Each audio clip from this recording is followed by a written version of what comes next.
إن الحمد لله نحمده ونستعينه ونستغفره ونعوذ بالله من شرور أنفسنا وسيئات أعمالنا من يهده الله فلا مضل له ومن يضلل فلا هادي له وأشهد أن لا إله إلا الله وحده لا شريك له وأشهد أن محمدا عبده ورسوله اللهم صل وسلم وبارك ونعم على سيدنا وإمامنا وقدوتنا محمد وعلى آله وصحبه وسلم تسليما كثيرا أما بعد فالسلام عليكم ورحمة الله وبركاته. Bienvenue dans ce nouvel épisode dédié à la hijra, un concept général, un concept important dans l'islam.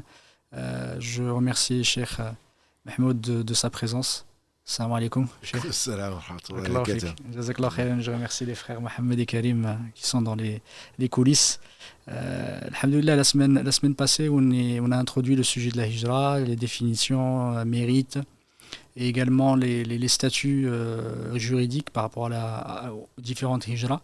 Alhamdulillah, on a effectivement couvert les différentes typologies, on va dire, de la hijra, qui ne sont pas seulement de la hijra physique, mais également la hijra morale, spirituelle. Et c'est très très important de rappeler que le concept de hijra est un concept large, qui couvre effectivement beaucoup de sujets, et également c'est une action, c'est une démarche continuelle que le musulman doit adopter obligatoirement s'il souhaite le salut divin.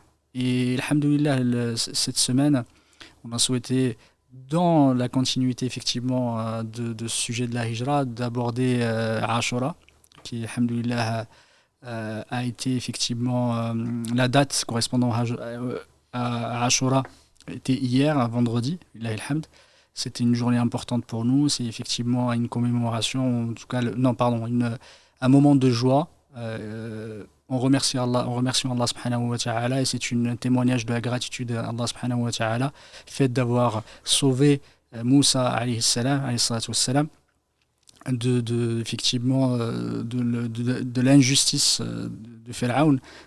C'est pour ça qu'on souhaite accorder du temps à cet événement très important de l'histoire, effectivement, je veux dire, de l'islam, de façon plus détaillée, pour en sortir les leçons importantes. Et je laisse Cheikh Barakallahu Fih introduire le sujet. Jazakallahu khairan. Barakallahu fik, Si Mohammed. Bismillahir Rahmanir Rahim. Alhamdulillahi Rabbil Alamin. Ashhadu an la ilaha illallah wahdahu la sharika lah wa ashhadu anna Muhammadan عبده ورسوله اللهم صل على محمد وعلى آل محمد كما صليت على إبراهيم وعلى آل إبراهيم اللهم بارك على محمد وعلى آل محمد كما باركت على إبراهيم وعلى آل إبراهيم في العالمين إنك حميد مجيد ورضى اللهم عن الخلفاء الراشدين والصحابة أجمعين ومن تبعهم بإحسان إلى يوم الدين أما بعد السلام عليكم ورحمة الله وبركاته. Donc si Mohammed barakallahu fik et tous nos auditeurs, toutes nos auditrices fidèles, barakallahu fihim, pour leur confiance, et comme je dis, ça n'a pas de prix. Et donc, on remercie Allah de nous avoir réunis. Donc, comme on le remercie, Inch'Allah, quand il nous offrira le paradis, thème qu'on venait juste de traiter dans la mosquée, avec ce verset 43 de la sourate 7. Et quand ils rentreront au paradis, ils diront Alhamdulillah, alladhi hadana li hadha wa ma kunna linahtadiya lawla an hadana Allah.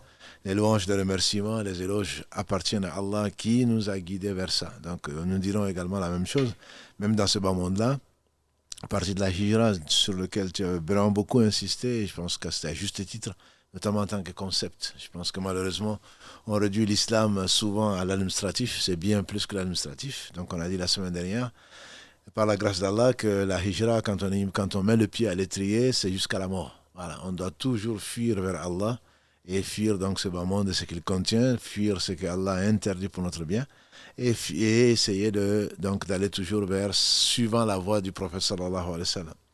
Donc effectivement, hier c'était la Ashura, et que Moussa alayhi sallam a jeûné, et que le prophète sallallahu alayhi wa sallam avait jeûné quand il est arrivé à Médine, et qu'il a appris la raison pour laquelle les Juifs jeûnaient ce jour-là.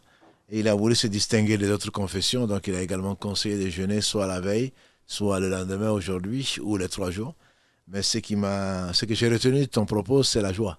Effectivement, je pense qu'il faudrait... Quand on jeûne, c'est pas pour être triste. Au contraire, on manifeste dans l'islam la joie, le remerciement, en offrant donc son jour à Allah subhanahu wa ta'ala, son manger, son boire, ses relations conjugales, de s'en abstenir pour Allah subhanahu wa ta'ala, pour lui plaire. Donc, quand on veut, puisqu'on l'a fait par amour, On l'a fait par obéissance, on l'a fait par amour, par espoir. Donc c'est de la joie. Et ça m'amène en même temps à rectifier ce que certains pensent, que l'on montre malheureusement sur toutes les télés ou presque, que Ashura c'est un jour de tristesse, où ça correspondrait à l'anniversaire ou à la commémoration de l'assassinat d'un des petits-fils du prophète sallam, je nomme Hussein, donc injustement assassiné. Et donc certains fêtent, enfin, entre guillemets, que certains commémorent plutôt s'imposant, en faisant des choses qu'Allah a interdites, en se flagellant, en faisant couler le sang pour montrer la tristesse et la trahison qu'ils auraient pu faire vis-à-vis d'Allah. Bien entendu, comme Ashura, comme on l'a dit la semaine dernière, et beaucoup de musulmans le savent en tout cas, ça a été dès la première année de l'Hégire. Le prophète sallam a jeûné cela. C'est là où il a appris cette nouvelle-là, que c'était Ashura. Donc c'était bien avant l'assassinat, bien entendu. Le prophète sallam a laissé ses 2 fils bénis, qui seront les 2 chefs des jeunes au paradis. Donc on leur doit amour. Aimer la famille du prophète sallam fait partie de la foi. Donc on leur doit respect. Et pour ceux qui ont été, alhamdulillah. Et donc, mais il s'agit bien entendu d'un événement qui n'est pas lié à celui-là. Il a été établi dans toutes les sources sûres que Ashura, le jeûne, a vraiment été fait pour commémorer ou pour manifester notre remerciement, notre reconnaissance, et on ne saurait jamais le remercier comme il se doit, Allah subhanahu wa ta'ala, d'avoir sauvé, comme il a promis, donc Moussa et les Banu Israël, qui ont été particulièrement éprouvés. Ça, c'est, je pense aussi, comme tu l'as aussi si bien dit, il y a tellement de leçons à tirer quand on est là en train de se plaindre, et il faut savoir qu'on n'est pas vraiment les plus éprouvés. Les plus éprouvés ont été, comme l'a dit le prophète sallam, les prophètes, et ensuite les gens de plus en plus proches d'eux. Et les plus éprouvés, on sait, Allah a narré donc ces récits-là, notamment les Banu Israël qui se voyaient, donc les garçons tués, les filles mises en esclavage, pour la simple raison de la folie d'un homme, d'un tyran qui s'est pris pour Dieu. Il a dit, je suis votre Seigneur, le plus haut, le très élevé. Et plus étonnant encore, qu'il y ait des fous, il y en a. Plus étonnant, c'est que des gens le croient ou les gens le suivent, ils lui obéissent. C'est bien ça, c'est pour cela que, comme Allah le dit ailleurs, s'il ne suscitait pas des gens pour ordonner le bien, interdire le mal, la terre serait corrompue. Comment est-ce qu'on peut imaginer que quelqu'un qui va se prendre pour Dieu, on va dire, tiens, c'est un fou, mais en plus de ça, que les gens y croient et les gens lui obéissent surtout. Et donc, les Banu Israël ont été victimes donc, de cette folie. Ce n'est pas la seule dont ils ont été victimes, mais pour dire également donc, que un jour meilleur qu'aujourd'hui, Al-Khabbab ibn Arat, Kalalagré, un des compagnons du prophète sallam, un des premiers qui s'est converti à l'islam, donc dans la période mécoise, faisait partie donc des gens qu'on a mis en esclavage, puisque nous sommes tous libres et tous esclaves d'Allah. On est en tout cas tous libres. Et donc, il est venu trouver le prophète sallam parce qu'ils ont été persécutés. Et les compagnons du prophète sallam, les Muhajiroun, c'est qui ont émigré donc ensuite à Médine, qu'on verra peut-être la semaine prochaine, Inch'Allah, ils ont été persécutés. On connaît l'histoire de Bilal, on connaît la première martyre de l'islam, donc qui s'appelle Soumeya, qui s'est vu assassiner son mari également. Et voilà, il y a eu beaucoup de tortures. Et donc, il est venu se plaindre au prophète sallallahu alayhi wa sallam, qui était accoudé donc, à la Kaaba, et qui a dit à Rasulallah, est-ce que tu ne vois pas ce qu'on fait de nous? Est-ce que tu ne vois pas comment on souffre? Invoque Allah. On peut bien entendu attendre du plus bienveillant de l'invocation, mais avant d'invoquer Allah subhanahu wa ta'ala, il s'est redressé. Il était accoudé, il s'est redressé. Il a dit, avant vous, il y avait des gens qui étaient persécutés parce qu'ils avaient simplement dit, notre Seigneur est Allah. Notre Seigneur est Allah. Et certains, on les a pris, on les a enlevé la cervelle, pour résumer l'histoire. D'autres, on les a coupés en deux.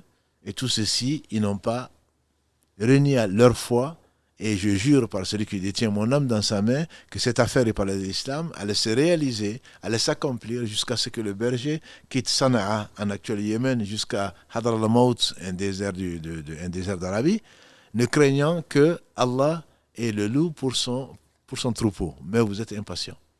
Donc c'est pour dire que cela, quand le prophète considérait ou disait ou rappelait le sort de ces gens-là, il y a des gens avant nous qui ont vécu, qui ont extrêmement souffert pour la cause d'Allah. C'est pour cela que le paradis à 100 degrés. Et certainement, leur souffrance leur a rapporté, avec le raffermissement d'Allah subhanahu wa ta'ala, beaucoup de bien donc, dans leur vie, dans l'au-delà. Et les Banu Israël donc, faisaient partie de ceux-là qui ont été persécutés du temps de Moussa, qui ont été persécutés donc parce qu'ils ont cru en Allah, parce que Pharaon craignait donc pour son pouvoir. Et l'histoire, en tout cas, que l'on trouve dans les livres, c'est qu'il aurait été dit à Pharaon que c'est à cause d'un fils d'Israël qu'il allait perdre le pouvoir. Donc, au lieu de compter, puisqu'il se prend pour Dieu, il n'a pas à avoir peur. Il savait bien entendu qu'il n'était pas, comme Moussa lui dit. Il savait très bien qu'il n'était pas Dieu. Il savait qu'il avait des besoins physiologiques de créature. Mais néanmoins, donc, pour risque zéro, il mettait à mort, ordonnait de mettre à mort donc tous les enfants, tous les fils d'Israël, les nouveau-nés, et craignant donc pour son pouvoir et mettant en esclavage toutes les filles. Mais ça, c'est sans connaître Dieu. Okay. Sans connaître Allah subhanahu wa ta'ala. Et l'histoire, elle est vraiment très très belle. Parce que Allah a fait sortir, l'a fait dépenser, l'a fait éduquer dans sa propre maison celui par qui Allah va le détruire et l'humilier. Tout à fait. Alors, comment est-ce qu'on peut se protéger contre Allah si ce n'est vers Allah? Comme l'aimait à dire le prophète sallallahu alayhi wa sallam, la malja wa la malja ileka, minka illa ilayk. On ne peut te fuir que en allant vers toi. Et Allah dit dans la Surah 51, verset 50, il dit « Fafirru ilallah » fuyez vers Dieu.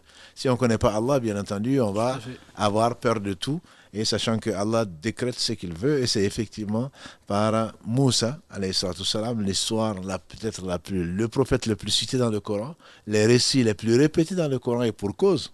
Allah n'est pas redondant. S'il le fait, c'est pour que chaque fois, on en tire des leçons et qu'on se rappelle qu'on n'a pas été vraiment aussi éprouvé que l'on croit. Ça, c'est s'agissant des compagnons, que dire alors de nous. Donc, c'est vraiment une très, très belle leçon de patience, une leçon du secours divin, une leçon de l'omnipotence divine, une leçon de l'amour d'Allah, de la miséricorde d'Allah, et une leçon de confiance à Allah subhanahu wa ta'ala, qu'Allah nous donne au travers tous ces récits-là. Barakallahu fik, et je voulais effectivement, avant d'aborder vraiment le sujet du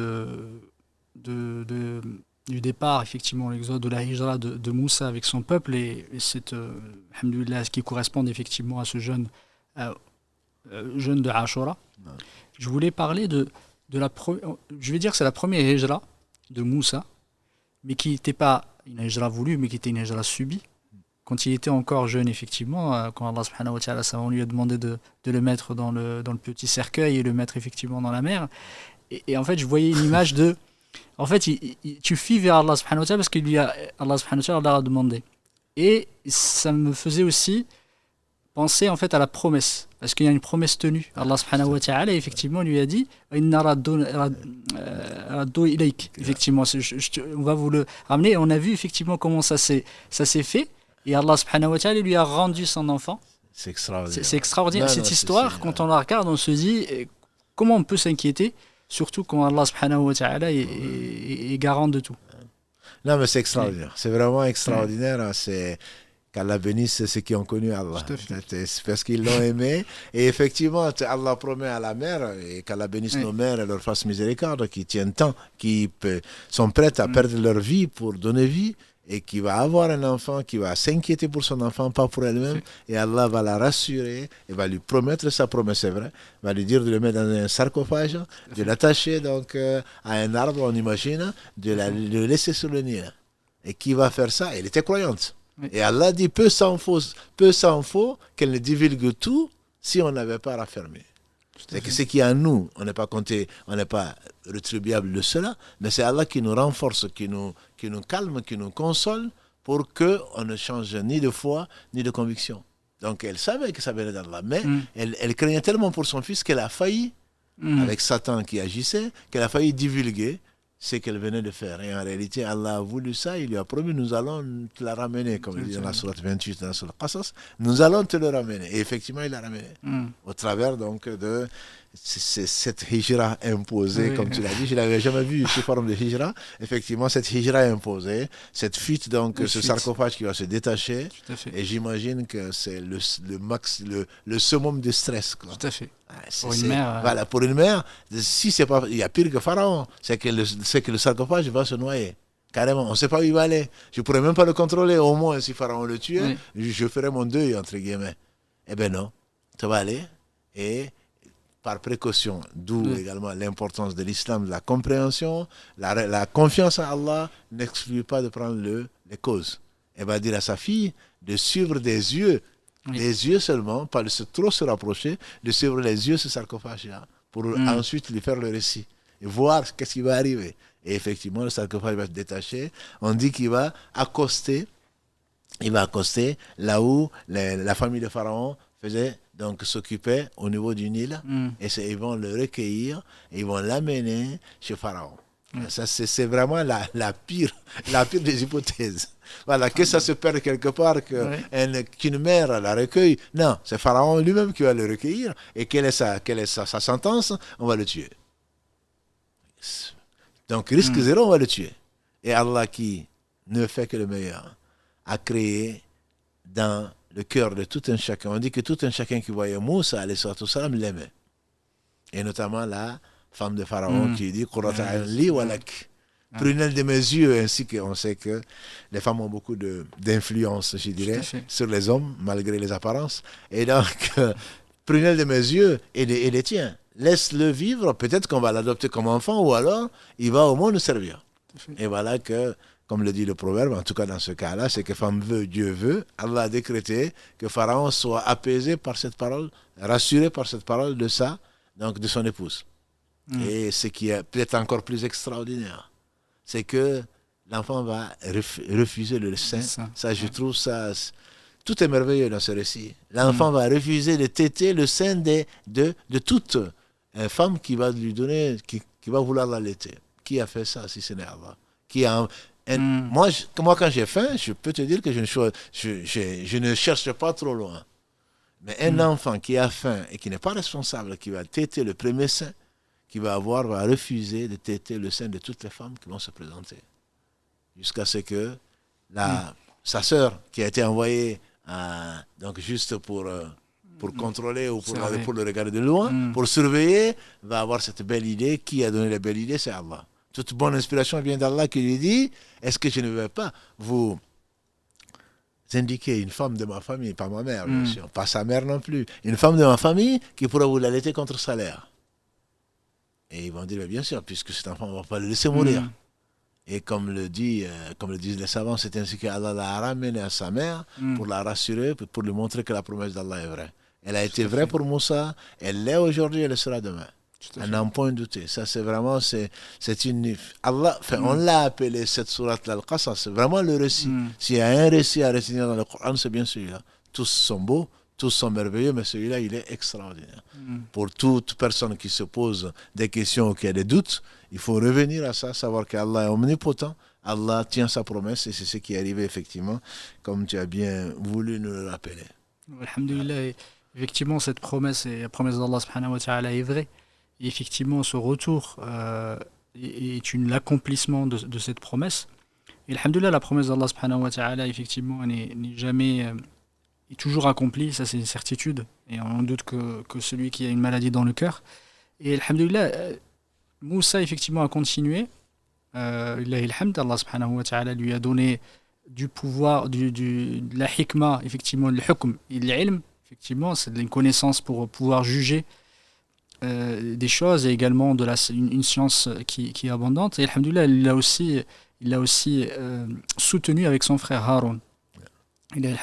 Du coup, à un moment, il y a un épisode effectivement qui est arrivé, c'est celui où il a tué le copte. À ce moment-là, ça a fait une bascule. Est-ce que tu pourrais juste nous dire effectivement comment ça s'est passé cet épisode? Peut-être que tu veux parler un petit peu plus non, mais je pense que c'est un moment qui tout est merveilleux. C'est effectivement, même quand à nous-mêmes, il y a des moments de bascule dans notre vie. Tout à fait. Voilà, c'est tout instant est important. Et Moussa n'aurait jamais pensé que sa vie dépendait de ce moment-là. Il vient, il ordonne le bien, il interdit le mal parce qu'il voit un copte en train de se battre avec un fils d'Israël et il vient défendre. Donc, il va défendre son frère, entre guillemets, le fils d'Israël. Et en saisissant, on lui dit c'est un coup de poing, disent certains. Toujours est-il qu'il lui a donné un coup et le copte en est mort.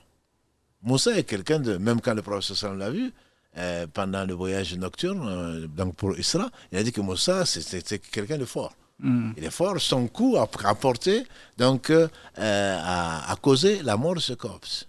Et donc quand ça a été su, bien entendu, on va chercher qui est l'assassin, il a été vite identifié. Mais Moussa a regretté. Moussa, il n'était pas prophète encore. Mais Allah lui a donné cette sagesse qui précède la prophétie et cette clairvoyance. Et donc il a demandé pardon. Il a dit qu'il n'y a que Shaitan qui l'a poussé à faire ça. Il a demandé pardon à Allah. Et Allah, il est le pardonneur. Et voilà donc que la cour de Pharaon va se réunir pour venger ou pour juger ce cas-là. Donc celui qui a tué, même si de la famille de Pharaon, il a été éduqué là, celui qui a tué ce copte doit être mis à mort. Et voilà que Allah subhanahu wa ta'ala, qui est tout tuit, qui est audient, et qui sait tout, a dépêché un homme qui a été avertir Moussa. Voilà que la cour de Pharaon se réunit pour te tuer. Alors moi, je suis un conseiller pour toi, fuis. Et là aussi, là encore, on dit que la confidence reste confident dans la famille, comme avec les autres, sauf si on dit que ce n'est pas une confidence, sauf si dedans, on veut faire du mal, notamment tuer quelqu'un. Donc même s'il a participé, cette personne a entendu des choses, elle doit la garder secrète, sauf s'il y a la vie de quelqu'un en dépend. Il n'a pas trahi le secret. Ça, c'est un devoir. C'est un devoir pour le musulman. Il a été donc dire à Moussa, et Moussa qui est parti. Et là encore, c'est encore plus merveilleux, mais c'est extraordinaire. Enfin, Moussa, il part, il ne sait pas où il part. Il ne sait pas où il part. Et si Allah ne le guide pas, ça c'est une forme de guider, parmi les formes de guider, si Allah ne le guide pas, il serait perdant. Soit il reste, et là c'est la permission de choisir entre le mal et le pire. Soit il reste, on le tue, soit il part, il ne sait pas où il va partir. Peut-être qu'il va mourir, mais au moins, il n'est pas encore mort. Alors que s'il restait, il avait la certitude qu'on allait le tuer. Et donc il part, c'est Allah qui l'oriente. Et en fait, tous nos pas sont guidés par Allah. On s'en rend malheureusement pas assez compte. Quand on va à droite, on rencontre la vie. Quand on va à gauche, on rencontre la mort. Mais c'est Allah qui, au travers de ce qu'il veut, nous permet donc d'échapper à tant de maux. Tant de mots, c'est pour ça qu'on dit souvent que les gens de science disent que les bienfaits d'Allah sont innombrables, mais ceux qu'on ne voit pas sont encore plus nombreux que ceux que l'on voit. Nous, on a conscience que quand on a faim, on mange, quand on a soif, on boit, mais la protection d'Allah, sans celle-là, sans Allah, on n'est rien. On ne peut pas se passer d'Allah le temps d'un clin d'œil, disent certains, et effectivement, c'est vrai. Là, il est parti, et en fait, il va se retrouver à Madian. Il va se retrouver à Madian, alors que ce n'est pas là son but. Son but, c'est de partir, c'est de fuir. Et donc, il va faire une hijra encore une fois. Il va faire cette hijra-là, qu'il avait déjà faite quand il était bébé. Il va faire une autre hijra, contraint là aussi de partir et de fuir. Il fuit pour sauver sa vie. Et donc là, il va aller à Madian. Et sur qui il va tomber? Il va tomber des gens, tomber sur des bergers qui sont en train de faire sortir de l'eau pour abreuver donc leur troupeau. Et deux femmes à côté qui attendent. Et lui, parce que voulant du bien, parce qu'Allah a mis en lui du bien, va leur demander s'il pouvait les aider. Pourquoi vous êtes à l'écart? Et ils vont lui dire, c'est parce que notre père est un vieil homme et que on ne peut s'approcher pour abreuver nos troupeaux qu'une fois que les autres ont terminé. Alors il va donc puiser de l'eau avec la force qu'Allah lui a donnée pour abreuver donc ce troupeau-là. Et on dit entre autres, quand l'une des filles qui va épouser ou c'est sa sœur, peu importe, les deux sœurs vont aller donc voir leur père, vont rentrer plus tôt certainement. Leur père, elles vont raconter à leur père ce qui s'est passé et leur père donc va l'engager. Et une des filles va dire, celui qui doit engager, c'est Al-Qawi Al-Amin. Al-Qawi Al-Amin, on dit, donc c'est le fort et le digne de confiance. Et les savants disent pourquoi ils ont pu dire qu'il était fort et digne de confiance. Et on raconte qu'il est fort parce que tout seul, il a pu prendre le couvercle de ce puits qui devait être énorme, etc. Et donc il est vraiment fort et ça se voit physiquement. Et Amin parce qu'on dit qu'elles sont venues le chercher pour le récompenser, pour que le père le récompense. Et effectivement, on dit qu'il s'est mis devant pour ne pas avoir à être tenté par quoi que ce soit. et donc accompagner les filles chez leur père qui va ensuite l'engager pour, après avoir conclu un contrat, dont tu pourras nous parler, Inch'Allah, un contrat donc de 8 ou 10 ans. Et on fait dire à Ibn Abbas, c'est combien? C'est 8 ou c'est 10? On dit qu'Ibn Abbas dit 10. Pourquoi 10? Parce que les prophètes, quand ils font une chose, ils font le meilleur. S'il lui a donné le choix entre travailler pour toi pendant 8 ou 10 ans comme dot de l'une de tes filles, c'est ce qu'il lui a proposé, un prophète ne va craindre toujours d'être injuste. Donc 8 ou 10 ans, il choisit 10. C'est ce qu'on fait dire à Ibn Abbas en tout cas. C'est vrai qu'il y a des moments dans la vie des moments de bascule. Tout bascule à un moment et un autre et on ne s'en rend même pas compte. Et c'est Allah qui choisit et il ne fait que le meilleur. Effectivement, Jazakallah khairan pour cette explication et ce fait de retracer cette histoire, ça permet aussi de voir que les plus éprouvés, ce sont ceux que Allah subhanahu wa ta'ala aime le plus. Et quand on regarde donc, comparativement à nos petits soucis quotidiens, on voit que ce n'est pas grand-chose, ce n'est rien. Illahil hamd. Ça nous permet aussi, à partir de là, de prendre du recul et se dire que si Allah subhanahu wa ta'ala ne décide que le bien pour nous, parfois on a l'impression que c'est un mal, mais c'est Allah subhanahu wa ta'ala, c'est un bien, soit c'est pour nous éprouver, effectivement, pour nous rappeler vers lui. Allah subhanahu wa ta'ala est sage et c'est lui qui sait pourquoi, mais c'est toujours un bien pour nous, même si on y voit parfois la difficulté. Effectivement, j'avais oublié par rapport à une question qu'on souhaite poser aujourd'hui, qui est en rapport avec la hijra, une question qui a été proposé par Cheikh, qu'Allah le récompense par les meilleurs. Une question, Illah il-Hamd, qui a annoncé au prophète Mohammed alayhi salatu wassalam qu'il allait être chassé de son pays. Et le livre qu'on offre, il s'appelle La Sunna, son histoire, son statut, son autorité. Voilà. Et on remercie le frère qui a offert ces livres-là, qu'Allah le récompense par le meilleur. Voilà la question, je répète la question, qui a annoncé au prophète Mohammed alayhi salatu wassalam qu'il allait être chassé de son pays. Je revenais effectivement à cette histoire, et ce qui m'a marqué, c'est encore en parlant de la promesse divine, c'est le fait qu'Allah subhanahu wa ta'ala lui a accordé une femme pieuse. Et parfois on a beaucoup de questions par rapport à ça, mais on ne sait jamais que le fait de rencontrer une personne, c'est Allah subhanahu wa ta'ala qui le décide, et si c'est une chose, on doit faire des efforts, mais la finalité revient, en tout cas la fin des choses, et là où elles arrivent appartiennent à Allah subhanahu wa ta'ala. Du coup, je voulais juste que tu nous fasses un petit rappel là-dessus, parce que beaucoup se posent la question, pourquoi j'ai pas une femme pieuse comme Moussa. Mais il faut savoir qu'il y a il y a des préliminaires derrière pour qu'effectivement qu'on se mette dans une démarche pour retrouver une femme pieuse, et ça fait partie des promesses d'Allah, parce qu'on est toujours dans le chemin d'Allah, et que Moussa à ce moment-là était en train de fuir vers Allah subhanahu wa ta'ala. Non, mais c'est une excellente question, et je sais que beaucoup de sœurs aiment bien, même en Bambara, elles mettent cette partie-là. Une femme pieuse n'a pas d'équivalent dans ce bas monde. N'a pas d'équivalent dans ce bas monde.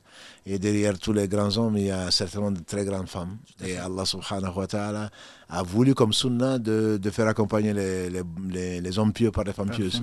Et je dirais, comme me l'a dit le frère bénisse, qu'Allah le bénisse, on vendait des livres il y a 40 ans, presque.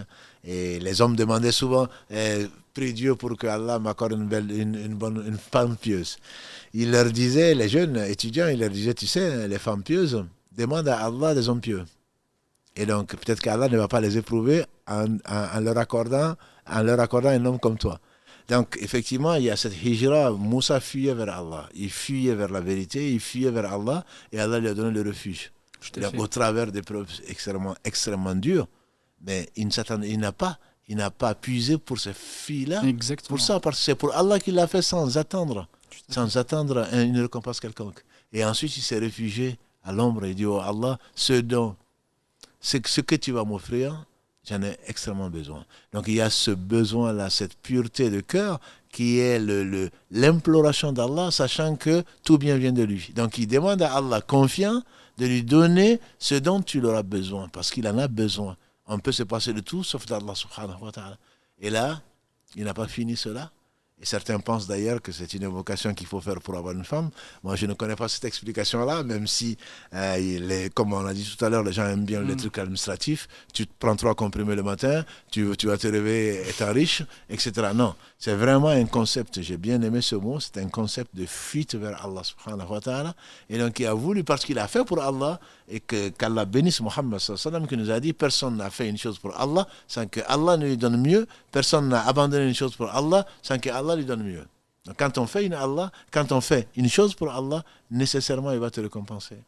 C'est Ibn Taymiyyah, je pense qu'Allah fasse miséricorde, qui disait Allah est reconnaissant. Personne n'a fait une adoration sincère pour Allah sans que Allah ne le récompense. Donc si on prie, si on jeûne, si on fait beaucoup de bonnes actions comme on prétend le faire, et qu'on ne voit pas le résultat sur soi, c'est que peut-être qu'Allah n'a pas accepté. Donc Allah a accepté cette œuvre et la fuite de Moussa vers lui, et il lui a mis sur cette route donc 2 filles qui, elles aussi, certainement ne voulaient que du bien. Elles n'ont pas été pour chercher un mari. Elles étaient au service de qui? De leur père qui était vieux. Exactement. Ça, je pense, c'est aussi une leçon extrêmement importante. C'est pas parce que c'était filles qu'elles ne sont pas mises au service. Et tu nous as souvent rappelé, l'un des plus grands péchés après le shirk, c'est uququl walidayn. C'est la désobéissance au père et mère. Il n'y a pas de sexe dedans. Tant que ça ne désobéit pas à Allah, on doit se mettre au service de son père et sa mère. Et c'est ce qu'elles ont fait, parce que probablement elles n'avaient pas de frère pour le faire, malgré, avec ce qu'elles pouvaient, elles abreuvaient quand même donc le bétail pour leur père était vieux, et ils ont pris la relève. Et pour cela, Allah leur a donné une relève, à savoir un homme fort, un homme digne de confiance qui était Moussa alayhi salatu wassalam. L'intention n'était pas pour payer sa dot. Non, l'intention c'était vraiment pour Allah subhanahu wa ta'ala, et qui est sincère, Allah le sait, le récompense certainement par beaucoup mieux que ça. Effectivement, cet épisode, on a dit que c'était un moment charnière, une bascule effectivement dans la vie de Moussa alayhi salam. Et c'est à ce moment-là qu'Allah subhanahu wa ta'ala lui a donné la plus grande rétribution, le plus grand mérite, la plus grande récompense, c'est celle de devenir à ce moment-là messager des prophètes. Allah subhanahu wa ta'ala a dit qu'il l'avait choisi, Istafainak. Et à ce moment-là, effectivement, commence sa quête auprès de Pharaon, justement. Et je pense que après cela, va commencer, la da'wa, parce qu'on a parlé les dernières fois, effectivement, de la da'wa. Et alhamdoulilah, ça fait partie, effectivement, des exemples les plus édifiants dans l'histoire de l'islam, de la da'wa vis-à-vis de quelqu'un d'injuste, effectivement, qui ne veut rien écouter. Et Allah subhanahu wa ta'ala a donné toutes les preuves, le barahin, les preuves tangibles vis-à-vis de quelqu'un qui fait preuve de mauvaise foi et qui fait preuve d'une injustice totale vis-à-vis de lui-même et également vis-à-vis des autres. Et du coup, je voulais effectivement, si tu pouvais nous en parler de comment s'est déroulé ce début effectivement de cette quête vers la da'wa. Subhanallah, c'est Allah subhanahu wa ta'ala, donc Moussa va travailler comme pour payer sa dot. Il faut payer sa dot pendant 10 ans, on dira, au service donc de cet homme qui n'est pas Chouaïb. D'après l'avis le plus fort, c'est l'homme de Madian, c'est pas Chouaïb. Allah ne fait jamais le rapport, et s'il avait voulu, il nous l'aurait dit. Toujours est-il qu'il ne faut pas s'avancer sur ce sur quoi Allah se tue. Donc ensuite, quand il a fini de payer sa dot, et je conseille à tous mes frères de payer leur dot, parce que la dot est une obligation, et la dot est une dette. Une fois le mariage consommé, la dot est une dette. Et la dot est une dette, donc il faut la payer. À moins que, alhamdoulilah, madame satisfaite de son mari dit je te laisse la dot. Mais bon, en tout cas, si on a promis, on doit donc payer cette promesse, c'est une obligation, sinon on le devra probablement en bonnes actions si on en a, le jour du jugement dernier. Donc il revient de là, quand Allah subhanahu wa ta'ala l'attire, on dit que c'est une nuit froide, une nuit glaciale, et il pleuvait. Donc on imagine qu'on aurait aimé avoir de se chauffer, et qu'est-ce qu'Allah fait? Allah lui montre un tison au loin. Donc il voit du feu, et c'est la meilleure des choses qui puisse l'attirer, c'est de ce dont il avait besoin de plus. Et il y va, et Allah se révèle en disant: oh Moussa, je t'ai choisi. Ana Allah, la ilaha illa ana.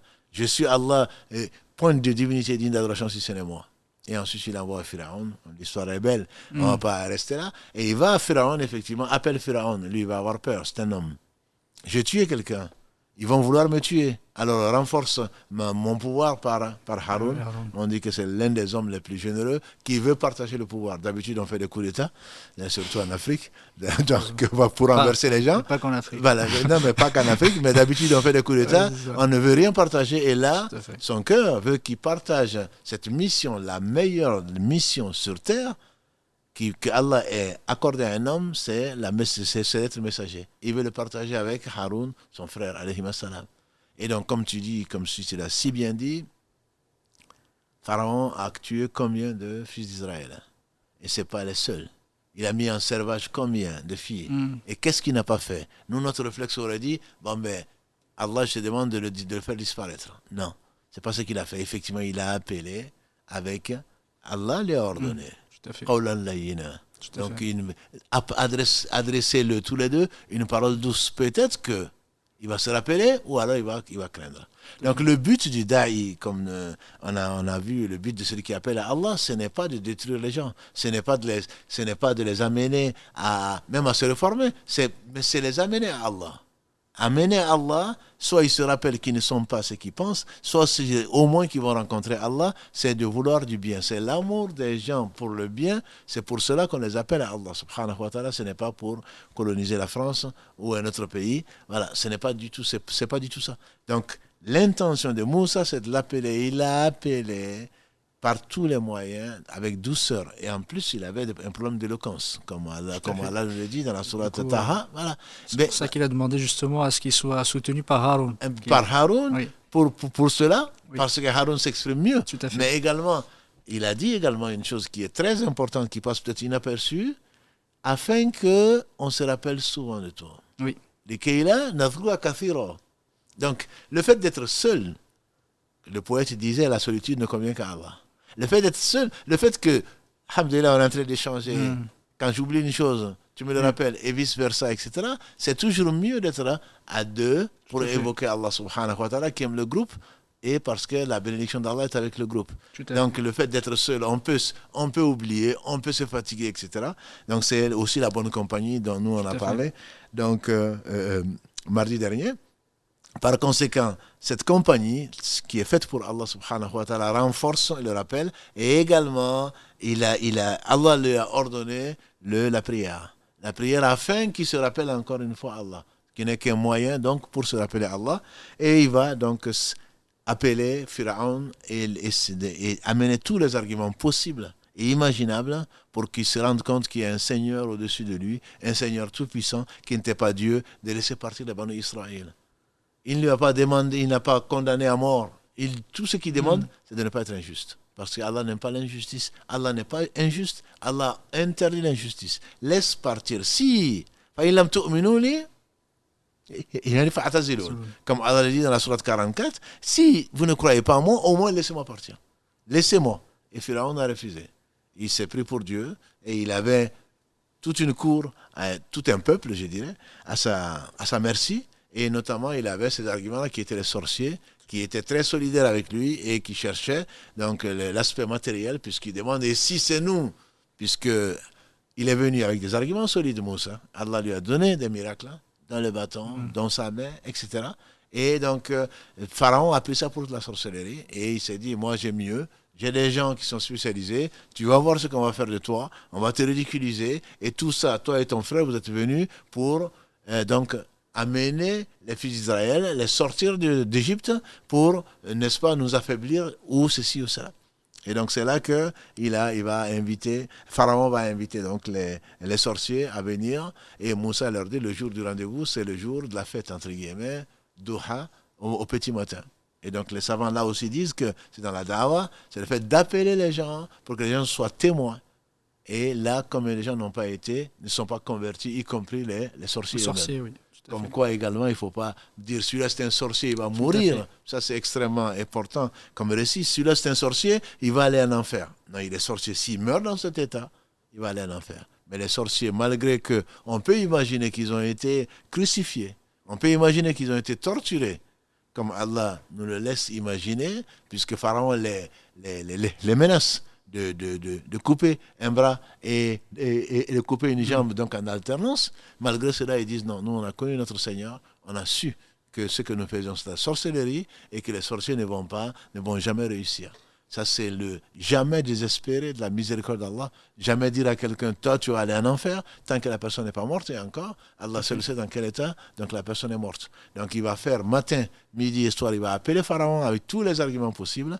Et malgré cela, Pharaon va vouloir, donc il est orgueilleux, c'est qui va l'amener à une mauvaise fin et qui va amener à Ashura. Mais les sorciers, au travers de cette expérience qu'ils ont vue, que ce qu'ils faisaient, c'est la sorcellerie, sont revenus vers Allah, repentant grâce à Allah subhanahu wa ta'ala, et malgré tout ce qu'ils ont fait, ils ont quand même fini, sont prosternés donc devant Allah subhanahu, le Seigneur des mondes, le seul devant lequel il faut se prosterner, et malgré les menaces de Pharaon, malgré les menaces de les tuer, ils ont préféré le paradis, l'agrément d'Allah, par rapport à la vie elle-même. Ils ont donné leur vie, ils ont accepté de mourir, tout en restant fidèles à ce qu'Allah leur a donné, c'est-à-dire ce pourquoi ils ont été créés, à savoir l'adoration d'Allah subhanahu wa ta'ala. Barakallahu fik et jazakallahu khairan, c'est un rappel extrêmement important. Je pense il y a une leçon importante à en tirer, surtout dans les temps dans lesquels on vit. C'est que la da'wa, elle n'est pas seulement limitée effectivement à ceux qui sont déjà croyants, déjà musulmans. La da'wa, effectivement, est beaucoup plus large, et même vis-à-vis des gens qui représentent le summum de l'arrogance et de l'injustice vis-à-vis de Pharaon. Pharaon, effectivement, si tu regardais tu dis, c'est une personne irrattrapable, c'est pas possible. Et tout de même, Moussa, et Allah subhanahu wa ta'ala lui a demandé, lui a enjoint effectivement de le faire, et il a continué à l'appeler vers Allah subhanahu wa ta'ala, à lui montrer les preuves, et comme tu as dit tout à l'heure, d'une façon douce, pour qu'il se rappelle, ce soit effectivement faire ce rappel, et ce rappel est très important pour tous, et d'autant plus important pour tes frères et tes sœurs. Et parfois, nous, on se dit, lui, ça y est, c'est pas la peine, il est perdu. Alors que, regardez, on regarde l'histoire de Moussa, il n'a pas désespéré de demander, d'appeler Pharaon. Et nous, on ne devrait pas désespérer justement d'appeler nos frères. Et d'ailleurs, on ne devrait pas effectivement on ne devrait n'adopter que la meilleure façon, la bienveillance nécessaire, la bonne parole, la bonne exhortation pour appeler nos frères. C'est pas pour autant parce qu'il y a un petit désaccord, on n'est pas d'accord avec lui, effectivement on a des divergences, que pour autant on n'a pas besoin de les accompagner, rester avec eux et continuer avec une bienveillance. C'est pas pour se battre ou s'insulter, c'est pas ça l'objectif. Moussa ne l'a pas fait, il aurait pu le faire effectivement vis-à-vis de Pharaon qui disait Ana rabbukumul a'la, il disait que je suis votre Seigneur le plus haut, le très élevé. Il aurait pu effectivement insulter, parce qu'il n'y a pas pire de annonce ou pire chose à dire que que effectivement l'association Allah subhanahu wa ta'ala, ou en tout cas même la mécréance, il n'y a pas pire que ça. Et parfois nous on s'attarde sur des petites remarques et des choses comme ça, et on considère nos frères et nos sœurs comme étant des ennemis. Il faut continuer à rester avec eux. Et barakallahu fik, si tu pouvais juste nous faire un petit rappel là-dessus vis-à-vis de nos frères et sœurs, et dire que ce qui nous lie est beaucoup plus important et beaucoup plus prépondérant que ce qui nous effectivement, ce qui peut être des sujets de divergence. Non, mais c'est sûr, alhamdulillah, c'est celui qui a compris, c'est un ordre divin au travers du récit de Moussa alayhi salam, et au travers de la vie du prophète sallam, tous les prophètes. Appelle au chemin de ton Seigneur par la sagesse et la bonne exhortation. Donc ça, quand on sait pourquoi on le fait, on va passer. Le prophète sallam ne s'est jamais mis en colère pour une chose qui a été faite pour lui-même. Nous, on a un ego qui est non mesurable. Un ego qui nous avale nous-mêmes. C'est moi. C'est ça l'orgueil, malheureusement. Il n'est pas d'accord avec moi. Mais qui tu es pour avoir la vérité? On prend de tout le monde, on laisse de tout le monde sauf du prophète sallallahu alayhi wa sallam. Donc c'est vraiment se mettre au service d'Allah, savoir que si on appelle à Allah, que c'est grâce à Allah et que c'est le meilleur métier du monde. Et Allah a choisi les gens les meilleurs. وَمَنْ أَحْسَنُ قَوْلًا مِمَّنْ دَعَا إِلَى اللَّهِ وَعَمِلَ صَالِحًا وَقَالَ إِنَّنِي مِنَ الْمُسْلِمِينَ. On a déjà parlé de ce verset de la sourate Fussilat, qui a meilleure parole que celui qui appelle à Allah et qui dit je suis soumis. Donc quand on sait l'honneur que Allah te donne au travers de la rencontre, de l'expérience, d'appeler les gens à lui, on ne peut pas mesurer. Non seulement on supporte. Donc ça c'est la patience, on supporte ce qui nous arrive, mais également on se dit on est dans une position privilégiée. Et peu importe que les gens acceptent ou qu'ils n'acceptent pas, et ce n'est pas nous qui sommes importants, c'est la cause qui est importante. La cause, c'est quoi? C'est la cause d'Allah. Et je me rappelle de ce hadith que j'aime beaucoup, des 110 000 qui rentreront au paradis sans qu'on leur demande des comptes, qu'Allah nous compte parmi ceux-là, où le prophète m'a dit, j'ai vu un prophète, enfin, on m'a montré, donc les Oumam, dont le peuple de Moussa d'ailleurs, et j'ai dit, un peuple nombreux de Banu Israël. Et ils disent, voilà mon peuple. L'ange lui a dit, non, c'est pas ton peuple, ça c'est celui de Moussa. Et ensuite, attends, patiente, on lui a montré un grand peuple, parmi lesquels 70 000. Il dit, j'ai vu des prophètes qui ne sont venus qu'avec 2 ou 3. Et un prophète qui n'est venu que tout seul, avec personne. Donc je pense que l'objectif doit être clair. C'est est-ce que Allah a été satisfait de moi ou pas? On va peut-être en parler quand il a été à Taïf, alayhi salatu wassalam, et que non seulement on ne l'a pas suivi, mais en plus on l'a lapidé, on a voulu le lapider plus tôt. Il est parti, on dit, le hadith il est discutable, mais on dit qu'il dit à Allah que l'on fasse de moi ce que l'on pense, peu importe mon sort. Mais ce que je recherche, c'est que tu ne sois pas en colère contre moi. Donc est-ce que nous, en appelant Allah, est-ce que nous, avec nos femmes, avec nos enfants, avec les musulmans, avec les non-musulmans, est-ce que c'est notre préoccupation? Est-ce que Allah a été satisfait de ce que j'ai fait? Si Allah a été satisfait de ce que j'ai fait, peu importe le reste. Le reste n'est pas important. Est-ce que Allah a aimé comment je me suis comporté avec ces créatures? La seule vraie question est celle-là. La question subsidiaire, c'est est-ce que le prophète sallallahu alayhi wa sallam, à ma place, qu'est-ce qu'il aurait fait? Tout à fait. Voilà. Si je ne le sais pas, en tout cas, je sais ce qu'il a laissé. Je sais ce qu'Allah a voulu, ce qu'Allah a aimé. Et donc, on se doit vraiment de faire corps avec tous les gens qui veulent faire du bien. Et si on ne peut pas, à ce moment-là, il est permis de se retirer et non de mal agir. De mal agir, des gens qui s'associent pour travailler pour Allah et qui ne s'entendent pas, comme on le voit dans différentes mosquées, dans différentes associations, ça n'a tout simplement pas de sens. Si je le fais pour Allah, je sais que c'est Allah subhanahu wa ta'ala qui va me récompenser et je dois me plier. Donc je dois prendre l'attitude des prophètes alayhi salatu salam, en tout cas les imiter pour que Allah soit satisfait de moi. Barakallahu fik. Je pense qu'il ne reste pas effectivement beaucoup de temps et on va passer au dénouement. Effectivement, le moment le plus important qui est en lien avec le sujet d'aujourd'hui, c'est Ashura. Effectivement, ce moment-là, si tu pouvais, Barakallahu fik, parler à Moussa. Il a tout essayé, comme tu l'as dit, certainement de la meilleure des façons. Et Pharaon continue à sévir, continue à torturer, continue à massacrer autour de lui, sans vergogne, sans aucun remords. Alors il a demandé à Allah, subhanahu wa ta'ala, et entre-temps, Allah a envoyé à Pharaon, même à Pharaon, il a envoyé des signes, des grenouilles, il a envoyé la sécheresse, il a envoyé les sauterelles, il a envoyé le sang, il a tout envoyé pour que Pharaon revienne vers Allah. Quel Seigneur! Pharaon se prend pour Allah et Allah lui tend la main pour qu'il revienne vers lui. Et bien sûr, chaque fois qu'il était éprouvé, il demandait à Moussa de demander à son Seigneur, si vraiment il existe, d'enlever ça. Et après ça, il va laisser partir les Banu Israël. Et chaque fois, bien sûr, chaque fois que Moussa demandait à Allah ce qu'il demandait, Allah le lui accordait. Et il suffit, comme tout homme d'ailleurs, on promet à Allah, s'il me dit ceci, me donne une femme pieuse, s'il me donne des enfants, je vais faire ceci, je vais faire cela, et après on oublie. Et Pharaon de revenir sur, comme disent les enfants, la promesse t'engage que les gens qui y croient, malheureusement.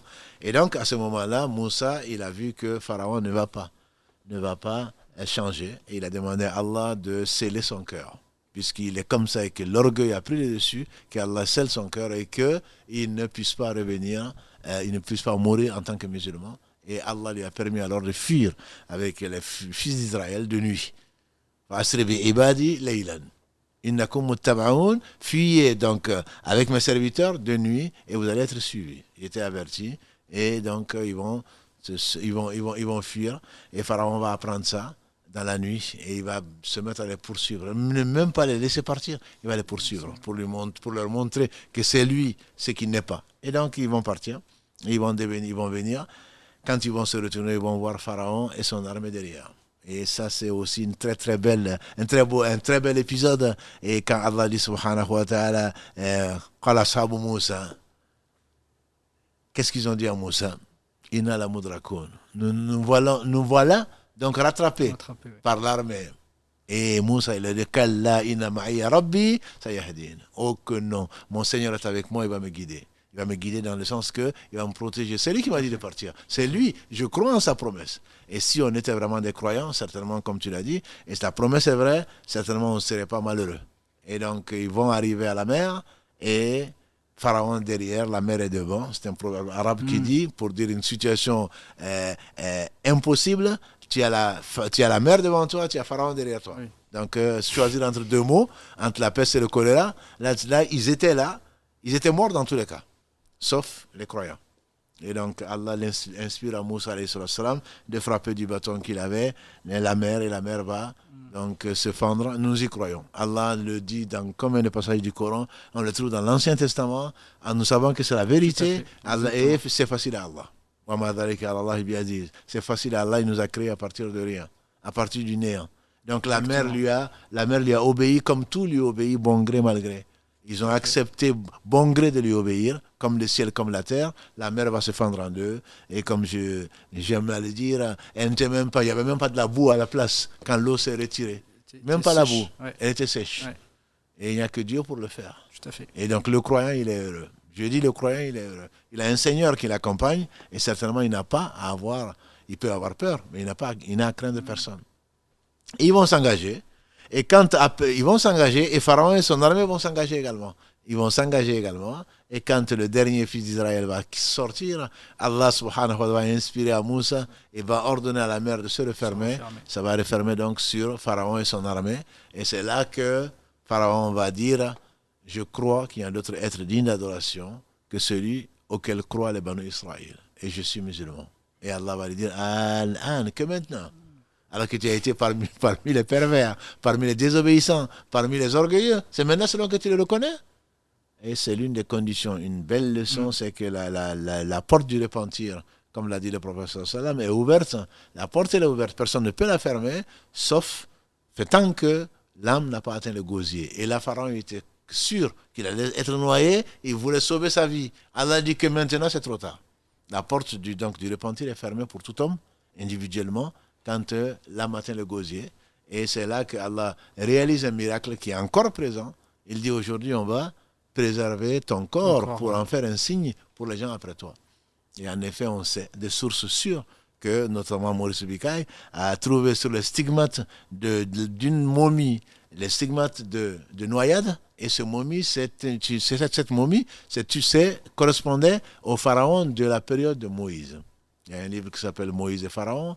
Il y a même dans la Bible, le Coran et les sciences, on en parle un peu. Et donc, qui lui a valu le prix de l'Académie de médecine. Et donc, Allah a voulu, pour nous, et pour les gens qui viendront après nous, que sa promesse soit vraie, qu'elle soit vérifiable pour les plus sceptiques. Et malgré cela, les gens doutent encore. Donc ça, c'est une parole du Coran, et il y a 15 siècles, et qui se réalise dans notre siècle. Et ce n'est pas la promesse d'Allah, restera toujours vrai. Et certainement, il y a d'autres choses qui vont se réaliser, comme Allah l'a promis, subhanahu wa ta'ala. Et donc, c'est cette traversée, cette sauvegarde, le fait qu'Allah ait sauvé Moïse, alayhi salatu wassalam, comme il a proposé, comme il l'a suggéré, comme il a promis, c'est ce jour-là donc qui correspond en fait au 10 Muharram, donc hier, dans notre calendrier en tout cas, et que le prophète sallallahu alayhi wa sallam a jeûné, et que Moussa lui-même, pour remercier Allah, a jeûné, et les Banu Israël avec lui. Tout à fait. Barakallahu fik. Jazakallahu khairan de nous avoir si bien décrit ces moments fatidiques. Et effectivement, on voit la leçon importante derrière, c'est que personne ne gagne quand on est effectivement, on atteint un degré aussi important dans l'arrogance et l'injustice. Et on peut se croire supérieur, on peut se croire effectivement imbattable ou autre. La promesse divine est toujours vraie, et effectivement, et la promesse divine dit que ces personnes, les injustes, ne seront jamais bien heureux. Et ça, c'est une certitude, et ça permet aussi à beaucoup de se remettre en question, de se dire quel est mon comportement vis-à-vis des autres, quel est mon comportement vis-à-vis d'Allah, vis-à-vis de moi, vis-à-vis des autres, de ma famille, se dire que je ne suis pas effectivement un injuste, et que le repentir justement n'est valable que quand on n'a pas atteint effectivement la mort, comme tu as dit. Et ça, c'est un rappel, je pense, très très important pour les gens, c'est-à-dire faites attention parce qu'il peut être trop tard. Là déjà, au moins, effectivement, ça a donné Allah subhanahu wa ta'ala a donné l'occasion à Pharaon d'exprimer, effectivement, de dire je reviens.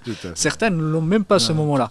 Et là, c'est une façon, effectivement, de montrer à Allah subhanahu wa ta'ala, je pense qu'une sagesse derrière, Allahu a'lam, c'est de montrer aussi aux gens que faites attention, quand c'est trop tard, vous ne pouvez plus revenir, même si vous le voulez. Effectivement, quand Allah subhanahu wa ta'ala vous donne une opportunité aussi innombrable, enfin aussi importante, et des moments importants pour revenir vers lui, que tu as cité tout à l'heure, tous les efforts qu'ont entrepris Moussa et Haroun, et ce qu'Allah subhanahu wa ta'ala, tous les rappels qu'il lui a fait, et effectivement, il ne s'en est pas soucié, il ne les a pas considérés, il est allé plus loin dans l'injustice jusqu'à suivre Moussa dans la mer, parce qu'il aurait pu s'arrêter. Il aurait pu s'arrêter, se dire c'est pas grave, ils sont partis, je vais pas. Et du coup, il l'a suivi quand même parce que il voulait aller plus loin, il voulait effectivement attenter à sa vie, à ceux des fils d'Israël. Et à ce moment-là, Allah subhanahu wa ta'ala nous dit faites attention. À ce moment-là, il n'y a plus c'est un point de non-retour. Et on peut arriver effectivement à ne plus même pas avoir ce moment-là. Du coup, il faut faire très très attention dans notre vie et se remettre en question continuellement parce que peut-être qu'on n'aura malheureusement pas le moyen ni le moment de revenir vers Allah. Là, je pense que effectivement, c'est quand on veut bien faire, et comme nous on le verra plus tard, quand tu es au matin, n'attends pas le soir pour faire le bien. Quand tu es au soir, n'attends pas le matin pour faire le bien. Et pour nous pécheurs, n'attends pas demain pour te repentir, parce que demain sera peut-être trop tard. Ça. On voit peut-être Pharaon, effectivement, mais nous sommes quelque part tous des petits pharaons, tous des injustes, tous des orgueilleux. Donc, quand Yunus dit la ilaha illa anta subhanaka inni kuntu minadh dhalimin, c'est quand un prophète dit qu'il était injuste, qu'il dit alors de nous. Donc, on est injuste matin, midi, soir, peut-être même sans s'en rendre compte.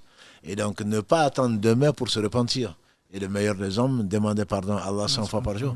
Donc, se remettre toujours en cause, revenir toujours repentir à Allah avant qu'il ne soit trop tard. Parce que quand il est trop tard, comme tu dis, il n'y a pas de retour. C'est un aller sans retour. Donc il faut qu'on prie Allah subhanahu wa ta'ala d'être sincère et de se repentir le plus tôt possible. Et les savants disent même que le fait d'attendre pour se repentir, on demande un autre repentir. Oui. Le fait de savoir qu'on a péché, dès qu'on sait que l'on est dans le péché, on doit se repentir. Si on ne le fait pas, cela est un péché supplémentaire pour lequel il faut encore se repentir. Donc dès qu'on peut faire du mal, il faut le faire. Dès qu'on peut faire du mal, il faut l'éviter. Dès qu'on peut faire du bien, il faut le faire. Et jamais retarder le retour vers Allah subhanahu wa ta'ala qui de toute façon est inéluctable. Si on ne le fait pas, Allah va nous l'imposer, mais certainement sans la contrepartie qui est son amour. Inna Allah yuhibbu tawabin wa yuhibbu al-mutatahhirin. Allah aime les gens qui reviennent vers le repentant, il aime les gens qui se purifient. Surat Baqarah, verset 222. Donc ça on le connaît. Si on sait qu'Allah aime une chose, pourquoi retarder la chose? Sinon que Allah sait quel mal nous attend, qu'Allah nous préserve, donc Amin. Des maux de nos actions et des Amin. Conséquences de nos péchés. Amin, amin, barakallahu fik. Je sais pas si tu voulais effectivement ajouter, parce qu'on est presque à 20h30 et 20h29, si tu avais d'autres, voulais ajouter des éléments autour de Ashura, de l'histoire de Moussa. Tout n'a pas été dit, ce sera difficile tout est merveilleux, si Allah revient souvent dessus et dans chaque passage, c'est d'autres leçons que l'on apprend. C'est une chose évidente sur laquelle peut-être je ne me suis pas arrêté, c'est l'omnipotence d'Allah. Oui. Voilà. C'est que la mer se fende, ça peut t'étonner, toi. Mais comme je dis, qui était dans le ventre de nos mères, dans 3 ténèbres, pour faire d'une goutte de sperme et d'un ovule pour en faire quelqu'un aujourd'hui qui philosophe? Allah est capable de toutes choses. Il est capable de toutes choses. Sinon, on ne peut jamais désespérer d'Allah, c'est seulement quand on ne le connaît pas. Et donc Allah a fendu la mer, Allah a ordonné au feu de ne pas brûler Ibrahim, il n'a pas brûlé. Allah a ordonné à Jésus de naître d'une mère sans père. Allah a créé Adam sans père ni mère. Allah il est capable de toutes choses. Wallahu ala kulli shay'in qadir. À n'en pas douter, Allah est capable de ce qu'il veut et il fait tout ce que sa sagesse lui dicte, que la sagesse dicte, et sa sagesse est parfaite. Il est omnipotent. Celui qui est avec Allah, la compagnie d'Allah, il a dit Kalla ma'iya rabbi sayahdin. Moi, j'aime beaucoup ce verset. Il dit oh que non, ils vont nous rattraper. Mais c'est sans oublier Dieu. Vous avez oublié Dieu? Certainement pas. Ils ne vont pas nous rattraper parce que j'ai mon Seigneur avec moi. Ma'iya rabbi. Mon Seigneur est avec moi. Ils ne vont pas, il va me guider. Parce que si Allah te guide, nul ne saurait t'égarer. Si Allah te laisse égarer, personne ne saurait se montrer le droit chemin. Donc ça, c'est cette confiance qui naît de quoi? De la compagnie d'Allah subhanahu wa ta'ala, qu'Allah nous rende dignes de cette compagnie, parce que cette compagnie ne vient en réalité que de la purification du cœur, ne vient que de la méditation, ne vient que du rappel d'Allah. Allah dit dans un hadith aussi, je suis avec mon serviteur. Quand mon serviteur me mentionne à lui-même, je le mentionne à moi-même. C'est pour cela peut-être que les meilleurs d'entre nous, à n'en pas douter, sont ceux qui se rappellent le plus à Allah. Quand son serviteur, mon serviteur me mentionne à lui, en lui-même, c'est que sans que les gens le sachent. Il est parmi les hommes, mais il est avec Allah. Quand mon serviteur me mentionne, en lui-même, je le mentionne à moi-même. Quand mon serviteur m'évoque dans une assemblée, comme la nôtre, dans le live ou ailleurs, dans la mosquée, je l'évoque dans une assemblée meilleure, c'est-à-dire Allah t'évoque, qui es-tu, fils d'Adam, pour que Allah t'évoque dans l'assemblée, donc des nobles que sont les anges, porteurs du trône en particulier. Donc Allah, il est miséricordieux. Allah, il est miséricordieux. Il n'a pas besoin de Moussa, il n'a besoin de personne. Allah, subhanahu wa ta'ala, a secouru Moussa comme il a promis de secourir les croyants, il le fera. Autant sa promesse a été vérifiée, autant, comme tu l'as dit au début, sa promesse sera toujours accomplie. À n'en pas douter. On peut avoir des périodes de blues, on peut avoir des périodes de tristesse, mais jamais perdre la confiance en Allah subhanahu wa ta'ala, l'omnipotent, l'omniscient, le miséricordieux par essence et par excellence. Effectivement, alhamdoulilah, les leçons sont importantes de l'histoire de Moussa, effectivement, qui a duré et qui est passé par des épisodes importants, et à chaque fois, il y a des leçons à en tirer. Alhamdoulilah, qu'Allah subhanahu wa ta'ala nous inspire et nous fasse suivre et essayer d'imiter la voix des prophètes, et en premier le prophète Mohammed alayhi salatu wassalam.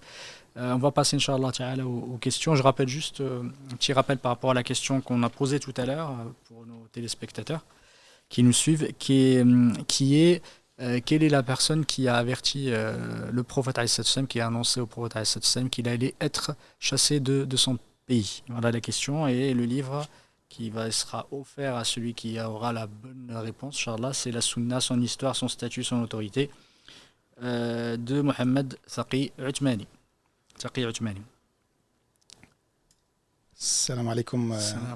Salam Mohamed. Cheikh Mohamed, barakallahu fikum pour l'échange toujours aussi enrichissant. Salam alaikum à nos frères et nos sœurs qui sont ce soir, alhamdulillah, beaucoup plus nombreux que les derniers lives, pardon. Soyez les bienvenus, même si on arrive à la fin, alhamdoulilah, on va vous donner donc la parole et vous laisser poser quelques questions sur notamment ce qu'on peut appeler l'antenne libre maintenant, quand vous appelez, vous avez la possibilité soit de poser vos questions sur le sujet du soir, soit poser des questions peut-être qui vous travaillent depuis quelques temps, alhamdoulilah, de manière un peu plus générale.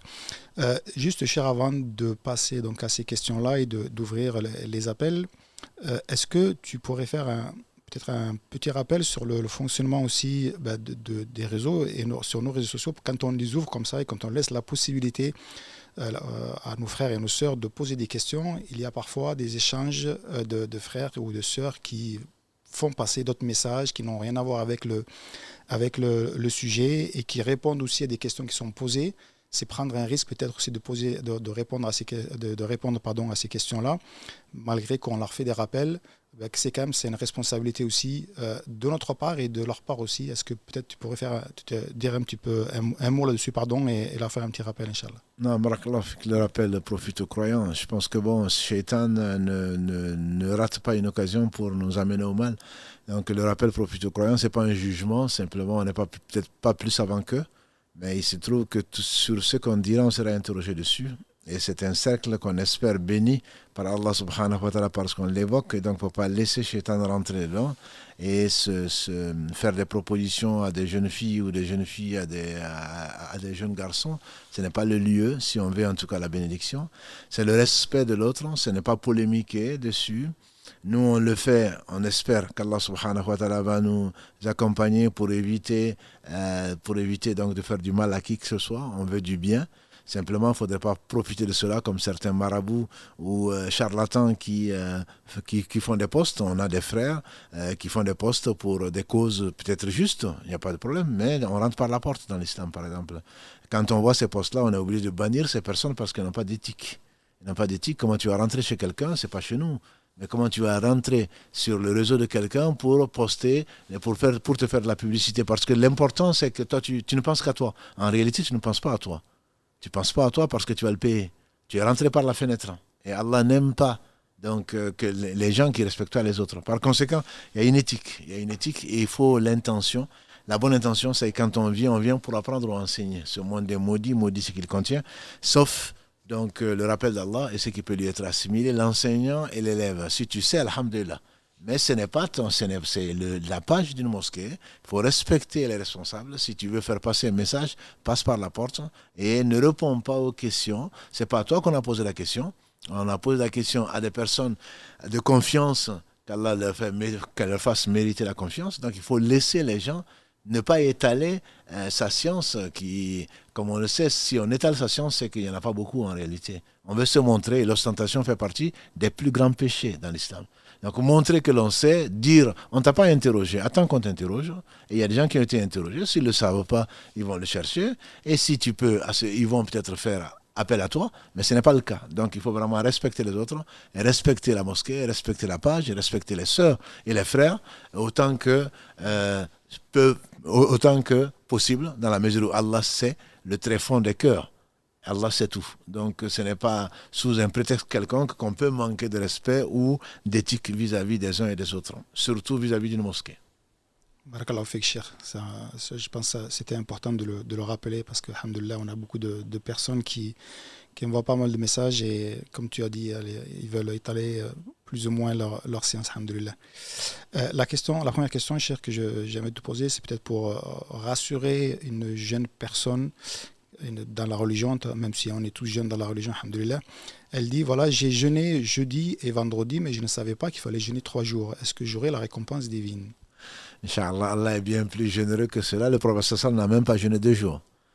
Il a exprimé effectivement ce qu'Allah aime. Lui, il n'a jeûné que le jour de Ashura, comme Allah le lui a inspiré. Mais l'année d'après, dans la dernière année de sa vie, ici-bas, son jeûne a coïncidé avec celui donc, des Juifs.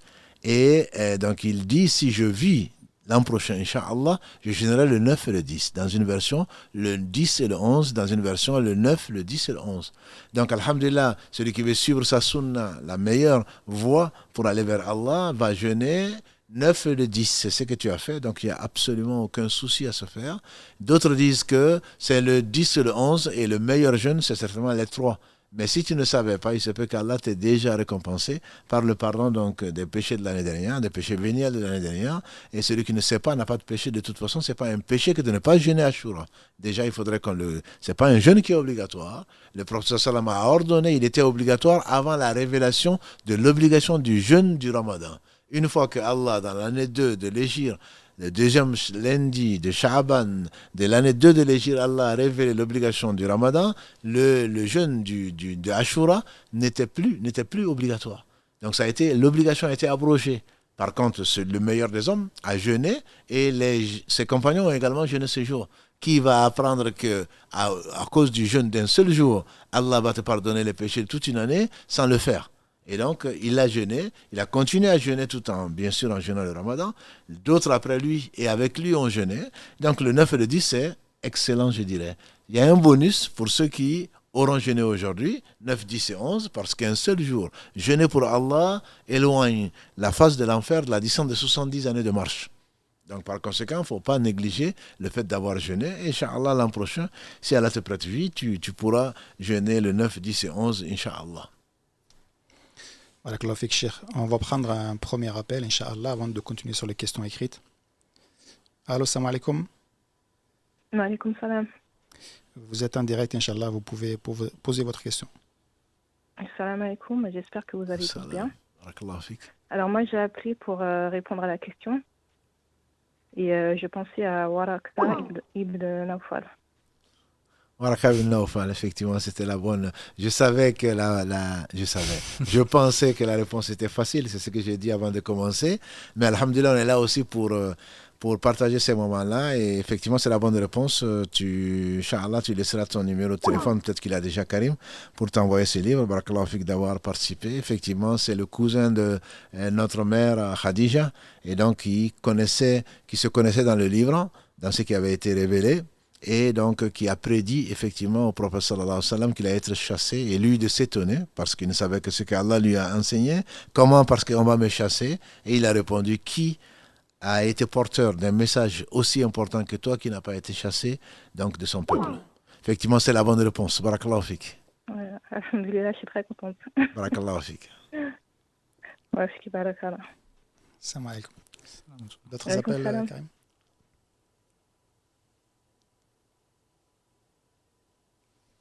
Allô, salam alaikum. Salam alaikum. Ah, Malaikum salam.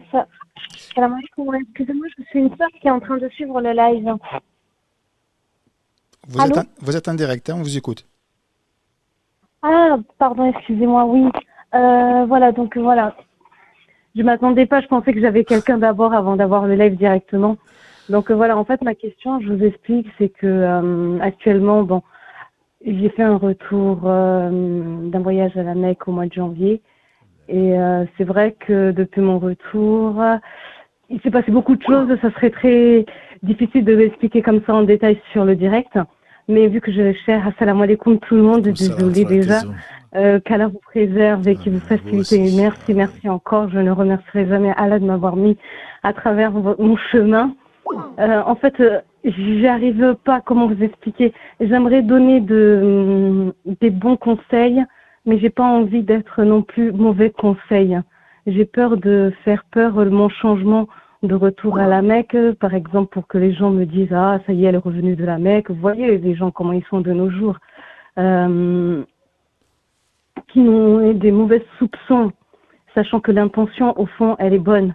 Et j'ai peur de faire reculer les gens par rapport à cela. Déjà, par rapport à la hijra, je ne sais pas si ça va par rapport aussi au sujet actuel. C'est comme une sorte de hijra parce qu'on a envie de mettre les gens dans le bon chemin aussi. On a envie de, surtout les proches. Et tout ça, ça me fait peur. J'ai pas envie de brusquer les gens dans mon changement actuel également. Alhamdulillah, qu'Allah accepte votre Umrah, puisque c'était en janvier, et accepte vos œuvres et qu'il les mette, qu'il vous donne la sincérité pour le faire. C'est sûr que vous avez, alhamdulillah, vous avez fui vers Allah, vous avez fait une hijra en fait, et vous continuerez à la faire, inshallah, grâce à Allah.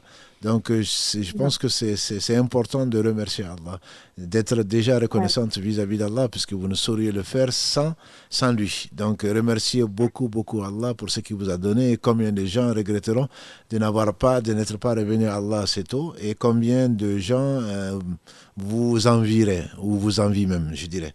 Donc avec ce remerciement-là, donc vous devez faire attention effectivement, comme tout un chacun, mais peut-être plus que quelqu'un d'autre, parce que les gens, Satan va redoubler donc ses attaques contre vous en disant oui, elle fait ça, elle veut se montrer, elle veut montrer que nous on n'est pas aussi pieuse qu'elle, etc., etc. D'ailleurs, c'est ce que je me dis. C'est ce que je me dis d'ailleurs, nos plus grands adversaires, je ne dirais pas ennemis, notre ennemi c'est Satan, nos plus grands adversaires se recrutent, à mon humble avis, dans la communauté musulmane. Quelque part, quand tu dis quelque chose, ou même quand tu te comportes tout simplement, tu portes ton hijab, tu portes je ne sais quoi d'autre, tu essaies de parler d'Allah. Ah oui, mais voilà la nouvelle savante, elle veut nous faire croire que nous, on est des mauvais musulmans, alors qu'on n'a rien dit. Donc je pense qu'il faut garder le cap, il faut rester avec Allah, en compagnie d'Allah, il faut lui demander le secours, il faut réfléchir avant de réfléchir, je sais que vous le faites, mais il faut souvent penser aux conséquences de ce qu'on va dire. Ça ne veut pas dire qu'il faut se taire.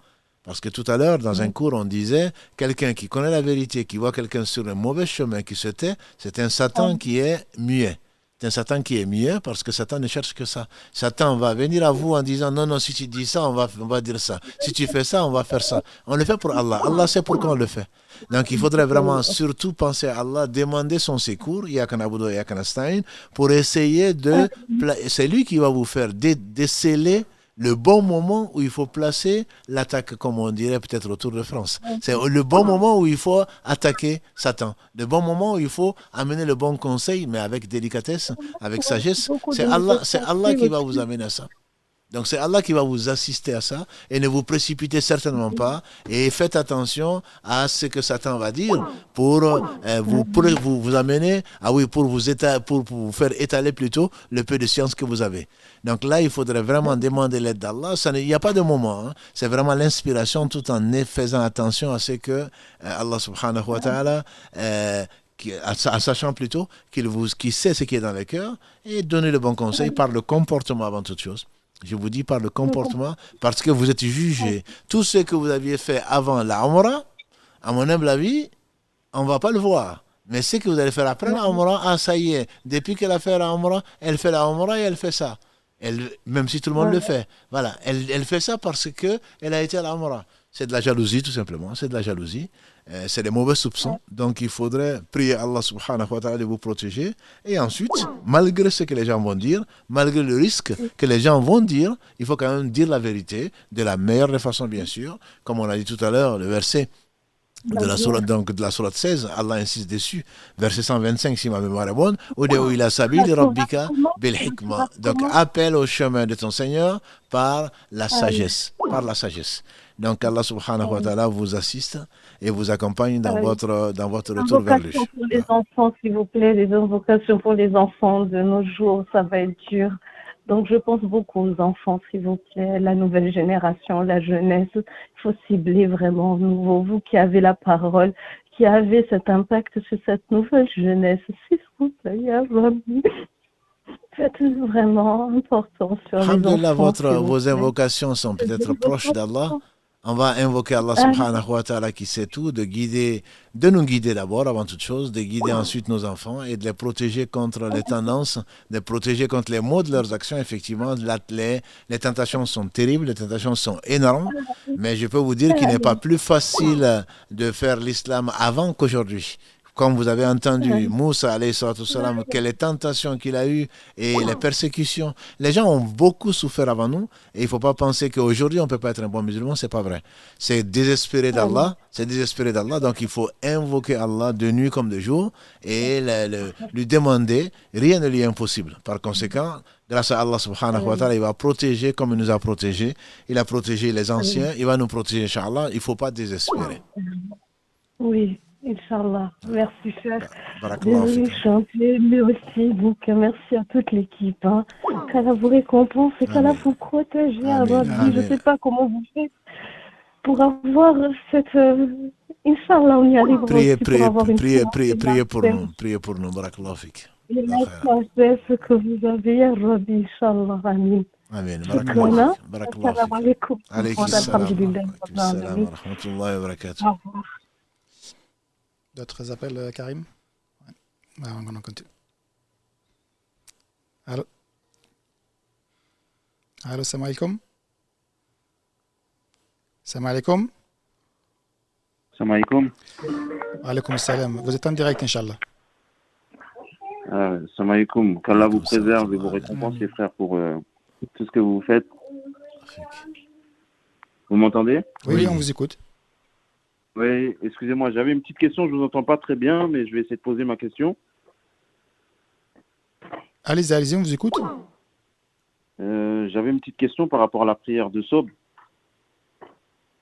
Pour ceux qui, malheureusement, n'arrivent pas à se réveiller et qui souhaitent la rattraper après Shuruk, c'est possible? Oui, bien entendu, c'est une période, c'est une épreuve difficile. Mais Allah la facilite. Une fois qu'on est réveillé, dès qu'on est réveillé, bien sûr on met le réveil, on essaie de se coucher tôt aussi, contrairement à beaucoup d'entre nous qui traînent après les Isha, etc. Donc on essaie puisque la prière est importante, le Fajr, comme vous le savez certainement, chez Allah est plus important. Les 2 rakats du Fajr qui ne sont pas obligatoires sont meilleurs que tout ce sur quoi se lève le soleil. Que dire alors du Subh? Donc, il ne faut pas négliger, moi je suis fatigué, moi je ne peux pas. On peut. La yukallifu Allahu nafsan illa wusaha. Allah ne charge aucune âme au-dessus de ce qu'elle peut supporter. Donc, il faut s'efforcer de le faire et Allah le facilite. Mais si, malgré tout, on n'arrive pas à se réveiller, dès qu'on se réveille et qu'on a fait ce besoin, si besoin il y a, on prie. Après le shuruk, bien sûr, on fait la sunna du Fajr et on fait le subh. On le fait de suite avant de passer à autre chose. Voilà, donc c'est ce qui est conseillé parce que Allah seul sait si on va mourir avant ou pas. Donc, par conséquent, on demande pardon à Allah toujours. Hein, et on fait Inch'Allah, on aura rattrapé le Fajr et la Sunna du Fajr jusqu'au Dohr. Après le Dohr, j'espère qu'on est déjà réveillé avant le Dohr. Après le Dohr, par contre, on ne fait plus la Sunna, on fait directement le Subh avant de faire le Dohr. Le Dohr arrivé, le Zawal arrivé, on ne doit plus prier plutôt la Sunna du Fajr. Mais sinon, on l'a fait et on l'a fait suivre de l'obligation, Inch'Allah. Et qu'Allah nous pardonne et accepte de nous. Amin, amin, amin. Barakallahu fikoum. Allah yabarik fik. Ça fait très plaisir de vous avoir au téléphone, qu'Allah vous récompense et nous accorde le meilleur et vous accorde le firdaous, Inch'Allah. Barakallahu fik, mon frère. Merci. Assalamu alaikum. Alayk assalam. D'autres appels, Karim ou... Ouais. Allô, salam alaikum. Salam alaikum. Merci beaucoup de prendre mon appel. Avec plaisir. J'aurais une petite question, s'il vous plaît. Vous m'entendez bien? Oui, allez-y. Alors en fait, j'ai un business dans le halal, bien entendu, sur Internet. Et pour en faire la promotion sur les réseaux comme Instagram ou TikTok, je suis voué à utiliser des musiques pour avoir le maximum de visibilité, être dans les tendances et donc du coup avoir le plus de traction possible. Malheureusement, j'essaie vraiment d'éviter d'utiliser ces musiques-là, mais j'ai pas d'autre solution parce que si j'utilise pas de musique, c'est tout mon système qui ne pourrait pas fonctionner et je voulais savoir si vous avez des solutions ou si vous avez des solutions tout simplement. Barakallahu fik, Allah bénisse, c'est que tu avances pour toi-même, pour l'au-delà. Je vais laisser la parole à Si Mohamed, alhamdulillah, pour répondre à ta question. Alhamdulillah, Cheikh, de toute façon, Vas-y, besoin de... s'il te plaît. Là. Alhamdulillah, barakallahu fik, en tout cas, qu'Allah te facilite et c'est déjà une bonne chose de poser la question. Si tu as posé la question, c'est que tu sais que c'est problématique, je pense. C'est assez clair là-dessus. Alhamdulillah, on l'a déjà rappelé, celui qui délaisse quelque chose pour Allah, Allah lui donne le meilleur. Et effectivement, le statut de la musique est connu en islam. C'est l'avis de la très, très grande majorité de ulama. C'est que la musique n'est pas permise en islam. Mais effectivement, l'utiliser dans le cadre de tes activités commerciales pour la publicité ou pour autre, effectivement, amène des péchés. Qu'Allah subhanahu wa ta'ala te facilite et t'amène le bien là où il est. En tout cas, c'est la chose que je peux te dire, c'est d'éviter effectivement de le faire, de ne pas le faire, et chercher d'autres moyens, alhamdoulilah, pour que Allah subhanahu wa ta'ala te facilite. Je ne pense pas que ça soit indispensable, parce que déjà, avoir confiance en Allah, on l'a vu pendant cet épisode, et aussi durant les rappels que nous fait le Cheikh Mahmoud, qu'Allah le récompense par le meilleur.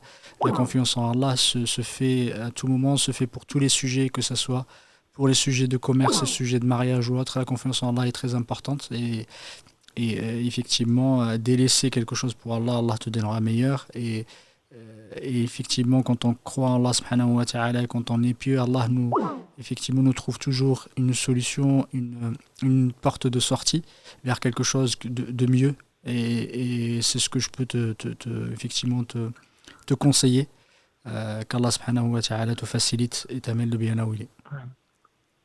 Barakallahu fik. Écoutez, je vous remercie beaucoup.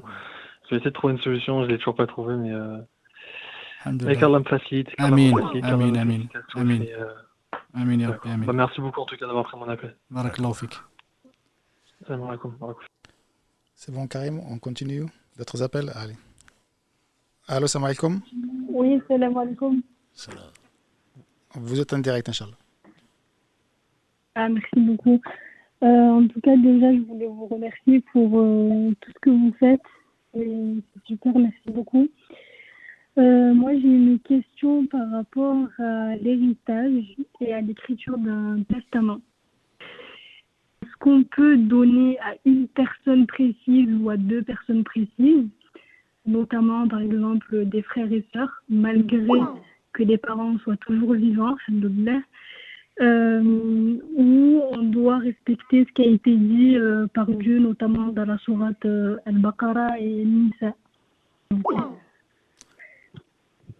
La question sur l'héritage, Mohamed aurait certainement pu répondre plus facilement. La question sur l'héritage, comme toute question, je pense que Allah n'est pas oublieux. L'héritage n'est pas un investissement. c'est le droit des héritiers. Donc on n'a pas à donner ce qu'Allah n'a pas donné, et Allah n'est pas injuste. Donc il faut prendre vraiment ce qui est dans la Sourate al-Baqarah, dans Nisa et d'ailleurs, il faut le prendre vraiment pour la meilleure des solutions. Maintenant, pendant notre vie, on peut léguer dans l'héritage un maximum d'un tiers de ce qu'on a pour des nécessiteux, des gens qui ne sont pas héritiers. Mais pour les héritiers, il n'y a pas le choix. J'entends, je lis de plus en plus des gens qui disent bon ben oui mais. Il n'y a pas de oui mais dans l'islam.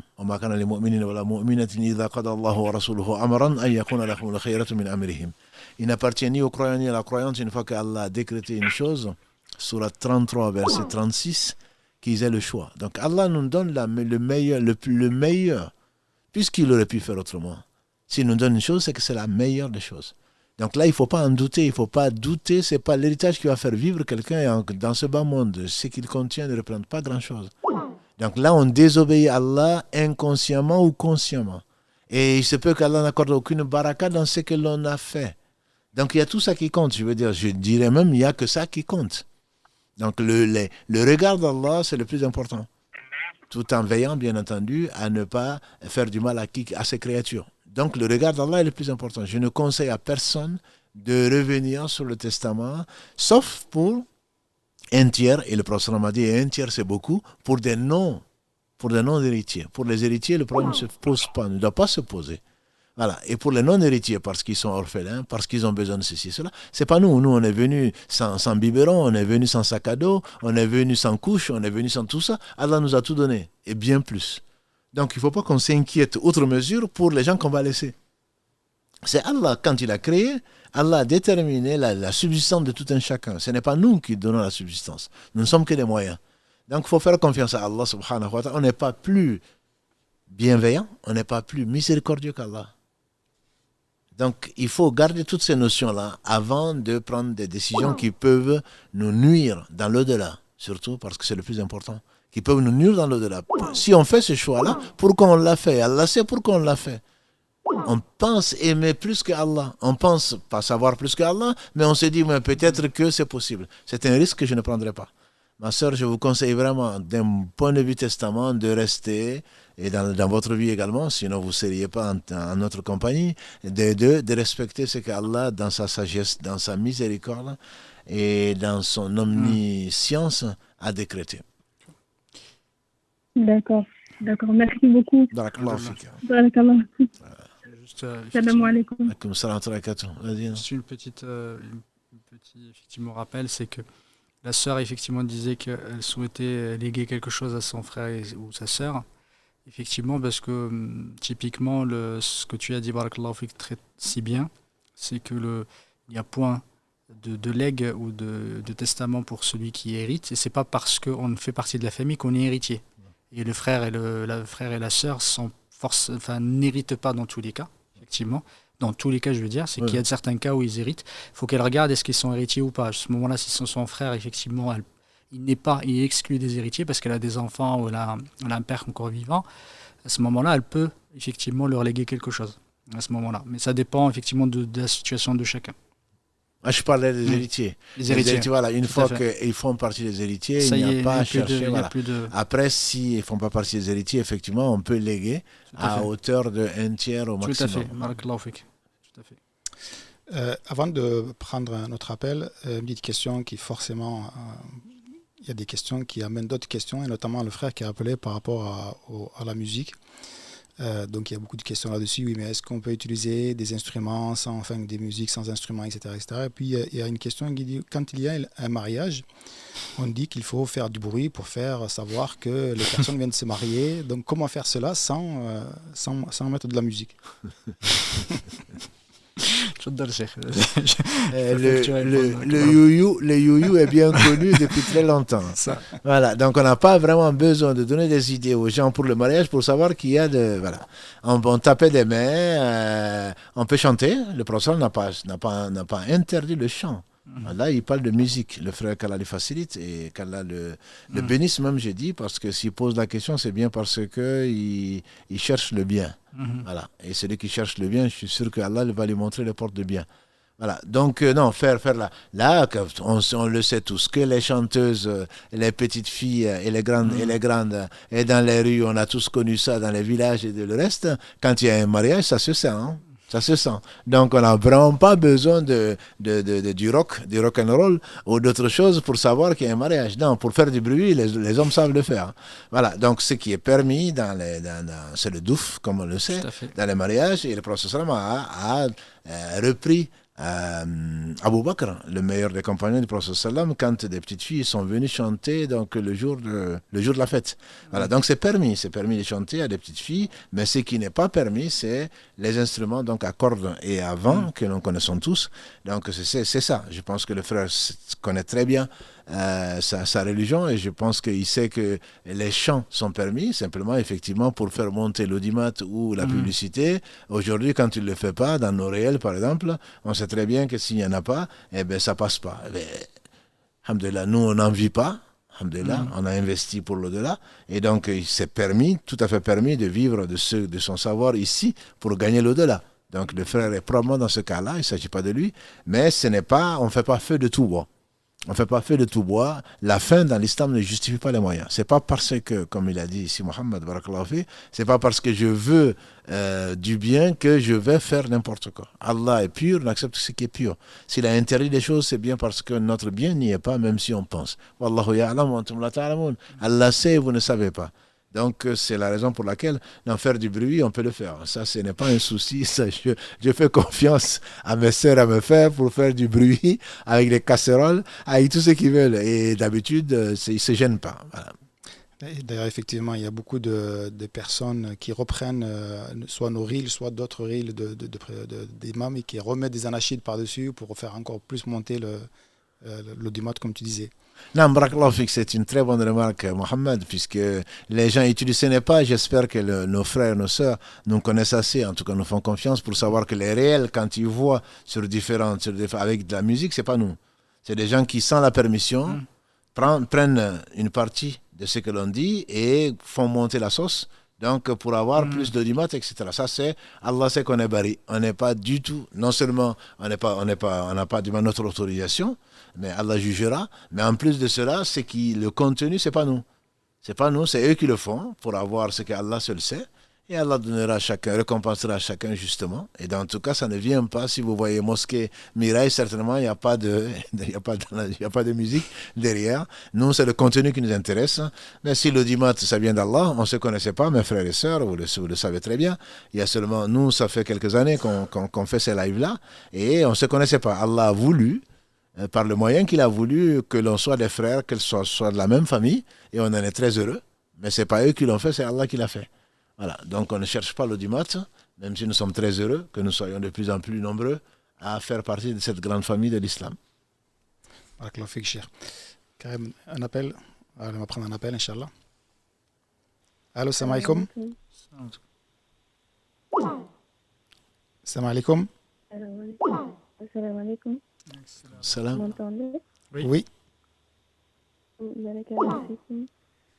J'ai une question. Je voudrais savoir si vous pouvez m'éclairer. Par exemple, une famille qui a hérité d'une maison familiale, mais qui sait que le chef de famille avait pris un prêt bancaire pour construire cette maison. Est-ce que donc on peut dire que cette maison, il y a du riba? Et qu'est-ce qu'on peut en faire? Est-ce que les enfants peuvent habiter tranquillement dans cette maison ou la vendre, ou il faut essayer de trouver une autre solution? Pour la question, je laisse assis Mohamed, spécialiste. Non, vas-y. En plus, j'ai pas très bien entendu. Moi, je peux te répéter la question si tu veux. Quelqu'un qui a acheté une maison à riba, comme ça arrive de plus en plus, en Europe en particulier, les enfants héritent. Est-ce que cet héritage-là est légal, est halal? Est-ce qu'ils peuvent sans souci rester dedans ou le vendre, ou est-ce qu'il y a une autre solution? Voilà. Alors, par rapport à cette question très précise, effectivement, le fait d'avoir acheté la maison à crédit ne veut pas dire qu'elle n'est pas la propriété de celui qui l'avait acheté, parce qu'il a fait effectivement un prêt. Il a fait un prêt et l'achat de la maison a été fait effectivement avec ce prêt-là. Du coup, ça ne remet pas en cause en fait la propriété du bien. Effectivement, le bien en lui-même, c'est pas un bien usuraire pour qu'on s'en débarrasse. Il a des péchés, effectivement, un grand péché d'avoir contracté ce contrat et de continuer effectivement à payer les intérêts pendant son vivant et jusqu'à la fin du contrat. Mais dès le moment où la maison rentre effectivement dans sa propriété et devient sa propriété, est tout à fait légal de la léguer, de la vendre, de l'offrir, et également elle fera partie effectivement de l'héritage. Vous n'avez pas besoin de la vendre effectivement ou de s'en débarrasser parce qu'elle n'est pas en soi, elle n'est pas illicite en soi. Parce qu'elle a été acquise effectivement et que votre père ou celui effectivement le défunt l'a bien acquise et qu'il a remboursé effectivement son prêt, elle vous appartient. Et même j'irai beaucoup plus loin, effectivement certains ulama me disent que l'argent, certains, je dis effectivement il y a une divergence là-dessus entre le ulama, certains disent que même si l'argent effectivement a été acquis illicitement, je ne parle pas de là où il y a des droits d'autrui. Là où il y a les droits d'autrui, ça veut dire que ça a été volé ou pris effectivement injustement. Ça, on ne peut pas effectivement l'hériter. Certains disent que si ça a été mal acquis avec un contrat qui était un contrat qui n'était pas en règle, ou par exemple par rapport effectivement à des actions illicites, mais cet argent-là, il n'y a pas de droit d'autrui qui est dessus, qui est encore lié effectivement à cet argent-là, il peut être hérité. Effectivement, le fait de l'héritage enlève même enlève l'illicité effectivement du bien parce qu'il est transmis derrière. Certains ulama, c'est un avis d'une grande partie de l'ulama. Je ne dis pas qu'il faille adopter cet avis, juste pour vous expliquer que la question n'est pas si simple que ça. En revanche, pour la question dont vous avez parlé, il n'y a pas à ma connaissance, il n'y a pas de doute là-dessus. Vous n'avez pas besoin du tout de vous en débarrasser ou de la vendre ou autre. C'est exactement ça. C'est peut-être que les gens confondent, mais ça c'est pas elle. Confondent entre le fait que je fais la taouba, j'ai acheté une maison et donc je suis encore en vie et donc est-ce que je dois m'en débarrasser ou je dois la revendre? Ça c'est autre chose. On a déjà traité ça avec toi. Alhamdulillah, là ça concerne la personne, mais sur les héritiers, on n'hérite pas donc des péchés de l'autre. Le bien est bien licite et donc pour les héritiers. Et donc même pour la personne elle-même, elle l'a fait de façon malhonnête. Tout à fait. Voilà. C'est peut-être que les gens confondent les deux, mais la réponse est plus que correcte. Et effectivement, quand on demande aux gens de revendre, c'est justement pour qu'ils arrêtent en fait le contrat et qu'ils arrêtent de payer justement les intérêts. Et c'est pas pour autant, on ne demande pas quand vous avez terminé de payer, on vous demande pas de revendre le bien, de vous en débarrasser et de donner l'argent parce que ce bien-là vous appartient. Vas-y, enchaîne, Inch'Allah. Allô, salam alaikum. Alaykoum salam wa rahmatullahi wa barakatuh. Merci beaucoup pour avoir au téléphone. J'ai une question en fait concernant l'héritage. J'ai construit un appartement pour mes enfants. Donc du coup, en fait, pour le partage du terrain, j'ai un petit souci parce que là, c'est pas le même nombre de chambres pour les enfants. Pour les filles, en fait, les garçons, les mètres carrés sont les mêmes. En fait, j'ai fait le nécessaire. Sauf que les chambres, c'est pas les mêmes. Est-ce qu'il y a un souci là-dessus ou pas? Je suis désolé, je n'ai pas compris la question. Ou pas? J'ai construit un appartement pour les 4 enfants, 2 filles et 2 garçons. J'ai fait 4 appartements.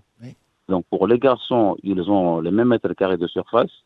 Pour les filles, ils ont la moitié. Sauf que ce n'est pas les mêmes nombres de chambres en fait sur les parcelles. Est-ce que là au niveau héritage ou bien c'est cadeau, en fait là je suis bloqué là-dessus en fait. Comment faire? C'est que vous voulez savoir si ce que vous avez fait est correct ou pas? Oui, c'est ça. Oui. De toute façon, offrir de votre vivant, offrir ce que vous voulez à qui vous voulez, c'est possible. Le prophète sallam, ce qu'il a interdit, il ne s'agissait pas de donner la moitié. Ça, c'est l'héritage. L'héritage, Allah dit qu'au garçon, à la fille, la moitié du garçon. Mais ça, c'est pour l'héritage. Ça, ce n'est pas pour ce que vous leur offrez du temps, plutôt pendant votre vie. Ce n'est pas concerné par ça. Il a dit, si c'est le besoin, j'entends par là, si vous avez les 2 garçons, ils ont 10 enfants chacun, et que les filles sont célibataires, autre chose, c'est de l'équité que vous avez fait. Par contre, si les filles ne sont pas mariées ou vous pensez qu'elles vont être mariées et vont aller donc ailleurs, ce n'est pas de l'injustice. Si les garçons sont sur ces parcelles-là, ont leur famille déjà, ou comptent s'installer là avec leur famille. Donc ça, c'est une question comment dirais-je, d'ijtihad. Vous avez pensé qu'il y a un besoin. Donner en fonction du besoin n'est pas de l'injustice, c'est de l'équité. Voilà, c'est de l'équité. Maintenant, si effectivement les 4 sont célibataires et que de toute façon les garçons ne cherchent qu'une chose, c'est partir ailleurs, et qu'ils vont revendre leur parcelle, là je dirais que vous n'avez pas été juste dans le don que vous avez fait. En fait, excusez-moi, ils sont encore petits les enfants, en fait, c'est au moins de 15 ans les enfants. Si vous êtes en moins de 15 ans, à moins que vous obligez ou vous pensez qu'ils vont rester là-bas et pour fonder leur famille et que les filles vont se marier et aller ailleurs, je dirais que vous n'avez pas fait quelque chose de juste. Vous auriez dû donner à chacun la même chose, après ensuite qu'ils le revendent, soit qu'il reste, soit qu'il ne reste pas. Bon, ça c'est leur problème. Mais au moins vous aurez donné la même chose à chacun. Ce n'est pas parce que ce sont des filles qu'elles n'ont pas droit à la même chose qu'aux garçons. Ça c'est mon opinion personnelle. Non, c'était pas possible de donner la même chose en fait, les parcelles. C'est vous qui savez pourquoi vous avez fait ça. Pourquoi vous avez fait ça? C'est moi qui vous pose des questions maintenant. C'est pas possible de faire en fait égal en fait par égal en fait sur le terrain. Oui, mais vous savez mieux que nous ce que vous avez fait et pourquoi vous l'avez fait. Si vous n'exposez pas pourquoi vous avez fait ce choix-là, c'est difficile de vous conseiller, même pas vous conseiller. C'est difficile de vous donner un avis si nous, on n'a pas les tenants et les aboutissants de la situation. Si c'est en pente, si c'est impossible, si c'est possible, comment voulez-vous qu'on vous conseille alors qu'on n'est pas informé de la situation? D'accord. Donc, du coup, au niveau aussi, je fais bon, c'est pas un héritage, donc du coup, il n'y a pas de souci, en fait, pour le partage égal. Non, si c'est pas l'héritage a été déterminé par Allah et il est juste, contrairement à ce que les uns et les autres peuvent penser. Allah, il est le plus bienveillant et l'héritage n'est pas une source de richesse. L'héritage, c'est pour c'est pour ne pas laisser les héritiers dans une situation. Et les hommes étant responsables dans l'islam de la charge, de toutes les charges, ont plus de besoins que les filles. Maintenant, si les filles pensent et les hommes pensent que ce n'est pas juste, ben, ils n'ont qu'à faire ce qu'ils veulent. Voilà, c'est tout. Donc non, si ce n'est pas un héritage, un don, il faut le faire de façon équitable. Équitable, c'est qu'en fonction du besoin. Il ne s'agit pas de justice, entre guillemets, de donner à chacun ce qu'il faut, mais s'ils étaient grands, comme je l'ai dit tout à l'heure, si les hommes étaient mariés, les femmes ne l'étaient pas, c'est tout à fait normal que vous donnez aux garçons ce dont ils avaient besoin par rapport aux filles. Voilà. Donc si c'est du vivant, il n'y a pas besoin de justice, entre guillemets, ou surtout de donner la moitié aux filles et le double aux garçons. Avec plaisir. On va arrêter là, Inch'Allah, pour les appels parce que le temps passe assez vite et j'ai encore quelques questions écrites. Cheikh, là, tu as parlé notamment pas que tout à l'heure d'ailleurs, dans beaucoup de lives, dans beaucoup de cours, de faire confiance en Allah subhanahu wa ta'ala. Et tu as parlé de ce passage de quand Moïse libère son peuple et qui se retrouve face à la mer, et que derrière lui il y a l'armée de Pharaon et son armée, pardon. Et donc, que faire? Quoi qu'il arrive, on est perdu. Et alhamdoulilah, il n'y a que le croyant pour qui la situation arrive, que la mer s'ouvre comme ça.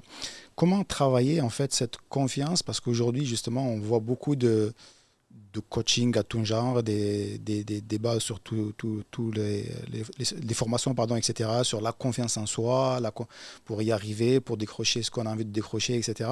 Comment travailler cette confiance et se dire, c'est justement faire confiance en Allah et non pas justement peut-être confiance en soi. Ça peut être justement... Mohamed, c'est une excellente question. Je pense que ce n'est pas qu'un live. C'est une excellente question. C'est vrai, on a du coaching partout. Je n'ai rien contre les coacheurs. Hein. Mais on a du coaching partout. Effectivement, non, il faut que tu aies confiance en toi. Donc c'est un concept, comme le dirait si Mohamed. C'est un concept. Il faut savoir que ce n'est pas toi qui vas faire une chose. Les œuvres d'aucun d'entre nous nous feront rentrer au paradis. On dit même toi et dit même moi, a dit le prophète sallallahu alayhi wa sallam. Donc la confiance en soi, on en a besoin pour faire confiance en Allah. C'est pas une confiance en soi en tant que tel. On fait confiance en Allah en sachant qu'il n'y a pas de pluie, il n'y a pas de vent, il n'y a ni rien qui bouge, ni ne se réalise sans Allah. Et en même temps, on prend les causes. Si on sait qu'on a tendance, on a du mal à l'oral, qu'on fasse du coaching pour mieux s'exprimer à l'oral. Mais cela ne veut pas dire qu'on compte sur ça. Je compte sur moi. Non, il faut avoir confiance en soi. Non, il faut avoir confiance en Allah de me donner la possibilité de bien m'exprimer. Moussa, on a dit, on a vu, on le sait, Allah le dit. Il avait des problèmes d'élocution. C'est pas pour autant qu'il n'est pas le meilleur prophète des fils d'Israël. Voilà, donc ce n'est pas, l'aspect extérieur, c'est vraiment la confiance en Allah et ça se transmet et ça transparaît plutôt par rapport à ce que l'on fait. Parce que le résultat dépend que d'Allah. Et mieux que moi disait que la confiance en Allah, c'est quoi? C'est que tu ne comptes pas sur les causes. Je fais du coaching, pourquoi pas? Mais ce n'est pas sur celui-là. Ah non, mais maintenant j'ai bien travaillé, mais je pense que je vais l'avoir. Non, j'ai bien travaillé, je compte sur Allah pour me le donner. Et quand tu vois les causes partir, c'est-à-dire que tu sèches devant ta feuille, si c'est un examen, tu vois les causes partir, mais ça n'enlève rien à la confiance en Allah. Quand tu vois les causes venir, que ça ne t'enthousiasme pas, ça y est, là je suis bien préparé, donc je vais l'avoir, c'est faux. Là tu as tout faux. Là tu fais confiance en toi-même. Et quand tu vois les causes partir, qu'on pense que vraiment tu n'as plus de chance, tu sais, ma soeur, à ton âge, avoir un mari, mon frère, avoir un boulot, en t'appelant Abdallah, non, tu fais confiance à Allah et tu fais les causes. Si tu l'as, tu sais que c'est grâce à Allah, et si tu l'as pas, tu sais que c'est pour ton bien que Allah ne te l'a pas accordé. Voilà, donc je pense que c'est une excellente question. Il faut que les gens cessent, que nous cessons, moi faisant partie du groupe, que nous cessons de faire confiance en nous-mêmes. Par contre, on a besoin de la confiance en soi pour progresser. Mais c'est pour mieux faire confiance en Allah, parce que les anciens disaient connaître Allah, c'est se connaître. C'est-à-dire savoir qu'on n'est pas grand-chose. Et savoir qu'on n'est pas grand-chose, c'est connaître Allah. Donc c'est pas un miroir, mais c'est quelque chose, ce sont des choses qui sont interdépendantes. Si on fait confiance en soi, c'est qu'on ne connaît pas Allah. C'est qu'on ne se connaît même pas. On ne se connaît pas. Qui est-on? Qui est-on pour qu'on puisse miser sur nous, pour qu'on puisse... que nous-mêmes, on fasse confiance en nous, c'est qu'on ne se connaît pas. On ne se connaît pas parce qu'on n'est rien. On voit l'expérience. Allah nous montre comment du pauvre on peut devenir riche, du malade on peut guérir, plutôt l'inverse. Quand on est malade, on perd tous ses moyens, etc. On a tout préparé et finalement on ne l'a pas. Voilà, c'est lui qui fait confiance en lui-même, il fait confiance à Shaitan. Par contre, s'il fait confiance à Allah, il a fait confiance à celui à qui on doit. Allah dit, et place ta confiance au vivant qui ne meurt pas. Et le proverbe le dit, le poisson a fait confiance. Donc à l'eau s'est asséchée, il ne savait pas où aller. Quand tu fais confiance à ton coaching, tu fais confiance à je ne sais quoi d'autre, mais quand tu as séché, tu as séché. Voilà, la théorie n'est pas la pratique, c'est Allah qui agit au travers de nous. Et donc, il ne faut pas mettre sa confiance en soi, il faut mettre sa confiance en Allah subhanahu wa ta'ala. Et c'est vraiment ça le vrai coaching. C'est la foi, c'est la travailler, c'est demander à Allah de nous aider à ce qu'il reste notre compagnon et prier pour qu'Allah réalise le meilleur. Barakallahu fik. On va terminer peut-être sur cette question que nous avons reçue dans l'après-midi par mail concernant la hijra. Justement, il y a une personne qui dit donc il y a beaucoup de frères, de familles qui quittent donc la France pour un pays musulman et qui délaissent en fait leur famille, qui continuent dont le mari en fait continue à travailler en France. Donc il vient travailler en France, il passe 2 mois, 3 mois, 4 mois sans voir sa famille, sa femme, ses enfants. Est-ce que cette situation elle est comment dire, je veux dire permise, pas forcément permise, mais est-ce qu'elle est viable en fait en termes de notre religion, c'est-à-dire de délaisser sa famille et de continuer à travailler ici en disant, bon, alhamdoulilah, on comprend le frère qui veut mettre à l'abri sa famille, l'éducation de ses enfants, les élever dans un pays musulman, mais partir pendant 2 mois, 3 mois, 4 mois, voire plus, pendant plusieurs années, en laissant la maman seule, éduquer seule ses enfants, est-ce que ça, c'est quelque chose qui est acceptable religieusement? Mohamed.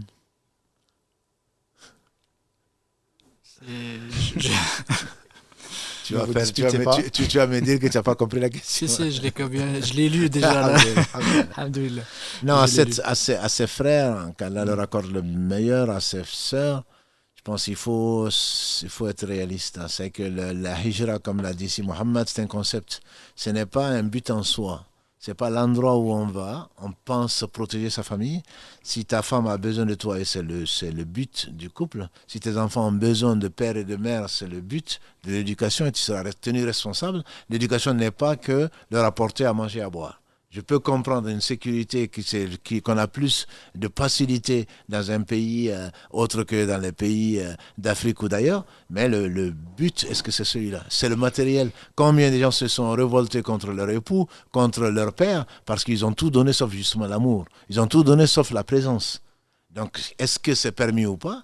Si la femme tombe dans le haram parce qu'elle a besoin d'un mari, si l'enfant tombe dans la délinquance parce qu'elle n'a plus peur de sa mère, si le milieu il est comme il est, c'est pas le père qui va l'éduquer, c'est Allah qui l'éduque. Bien que l'intention soit bonne, quand on va quelque part, c'est parce qu'on ne trouve pas là où on est. C'est ce que disait d'ailleurs, je pense, le mail. Sans chercher sur place. On cherche sur place. On doit chercher sur place. On doit vivre avec sa famille. Tout faire pour vivre avec sa famille. Je ne dis pas qu'il faille ne pas sortir. Aller chercher du travail là où on est.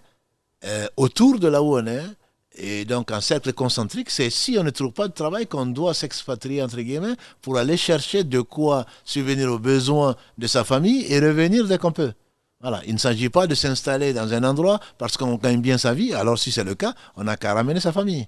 La famille a besoin de beaucoup plus, l'homme a besoin, et la femme aussi, a besoin de beaucoup plus que de l'argent. Combien de gens parmi les riches, entre guillemets, Allah seul les riches, sont malheureux. Malheureux au point de se suicider. Seuls, tout en ayant tout à leur service. Donc ce n'est pas, non, le bonheur n'est pas ça. Le bonheur, c'est du domaine du cœur. Le bonheur, c'est du domaine du cœur, il ne faut pas l'oublier. Et c'est Allah qui donne le bonheur. Je ne dis pas que ces frères ne sont pas motivés. Au contraire, je pense qu'ils sont très motivés. Mais ce n'est pas l'argent qui fait le bonheur. Ça, c'est le cas de le dire. Ce n'est pas l'argent qui fait en tout cas, ce n'est pas l'argent seul qui fait le bonheur. Le bonheur, c'est Allah qui le fait. Et le bonheur, c'est le cœur. Le bonheur, c'est ce que la personne ressent. Même si elle n'a pas grand-chose. Et elle a de l'attention. Elle a de l'amour, etc. Il se peut que Allah lui fasse oublier ses malheurs ou ses petits bobos. Donc, je ne conseille pas, enfin, plutôt, je conseille à mes frères qui ont fait ce choix-là de penser à leurs femmes, à leurs enfants, à leurs responsabilités vis-à-vis d'Allah subhanahu wa ta'ala, et parce qu'on a besoin de beaucoup plus que l'aspect matériel. Je dirais même l'aspect matériel est relativement secondaire. Voilà, c'est le conseil que je donne à mes frères qui ont fait ce choix-là, et ce n'est pas un jugement de valeur. Et je ne pense pas du tout, le peu que je connais de l'islam ne me permet pas de les encourager dans leur position là. Leur position, c'est leur responsabilité vis-à-vis d'Allah, responsabilité vis-à-vis de leurs femmes, de leurs épouses, responsabilité vis-à-vis de leurs enfants. Donc c'est ce que je leur conseillerais, de s'occuper de leurs enfants, pas seulement, et de leur époux et de leur épouse, pas seulement d'un point de vue matériel. Leur proximité, leur présence apporte certainement beaucoup plus que les mandats ou les comptes qu'ils vont pouvoir garnir tout en vivant loin de leur famille. Wallahu a'lam wa a'lam. Barakallahu fik, Cheikh. Barakallahu fik, Mohamed. Je pense qu'on va arrêter là. Il y a beaucoup de questions. Désolé, vraiment, si je n'ai pas posé toutes les questions.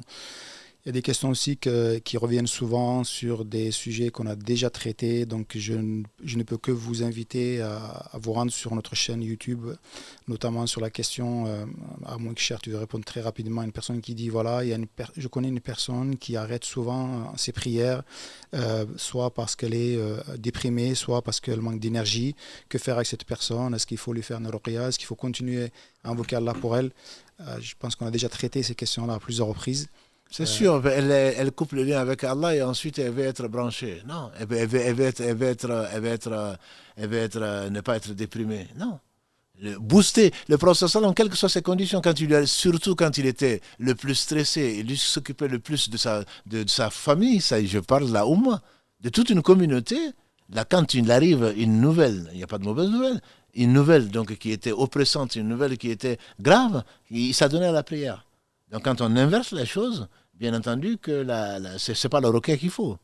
Non, pas du tout. On commence par la fin. Il faut s'accrocher à Allah. Quand tout est parti, il faut s'accrocher à Allah. Et donc à ce moment-là, justement, la personne qui est déprimée a encore plus besoin de prier que la personne, on a tous besoin de prier tout le temps, mais elle a plus besoin encore de prier que la personne qui prie normalement. Donc, si je comprends bien, c'est le conseil qu'on doit lui apporter, parce que là, c'est la question qu'elle pose. Absolument, plutôt que d'aller amener un imam qui ne peut rien pour lui-même, qui est peut-être lui-même déprimé. C'est pas faux.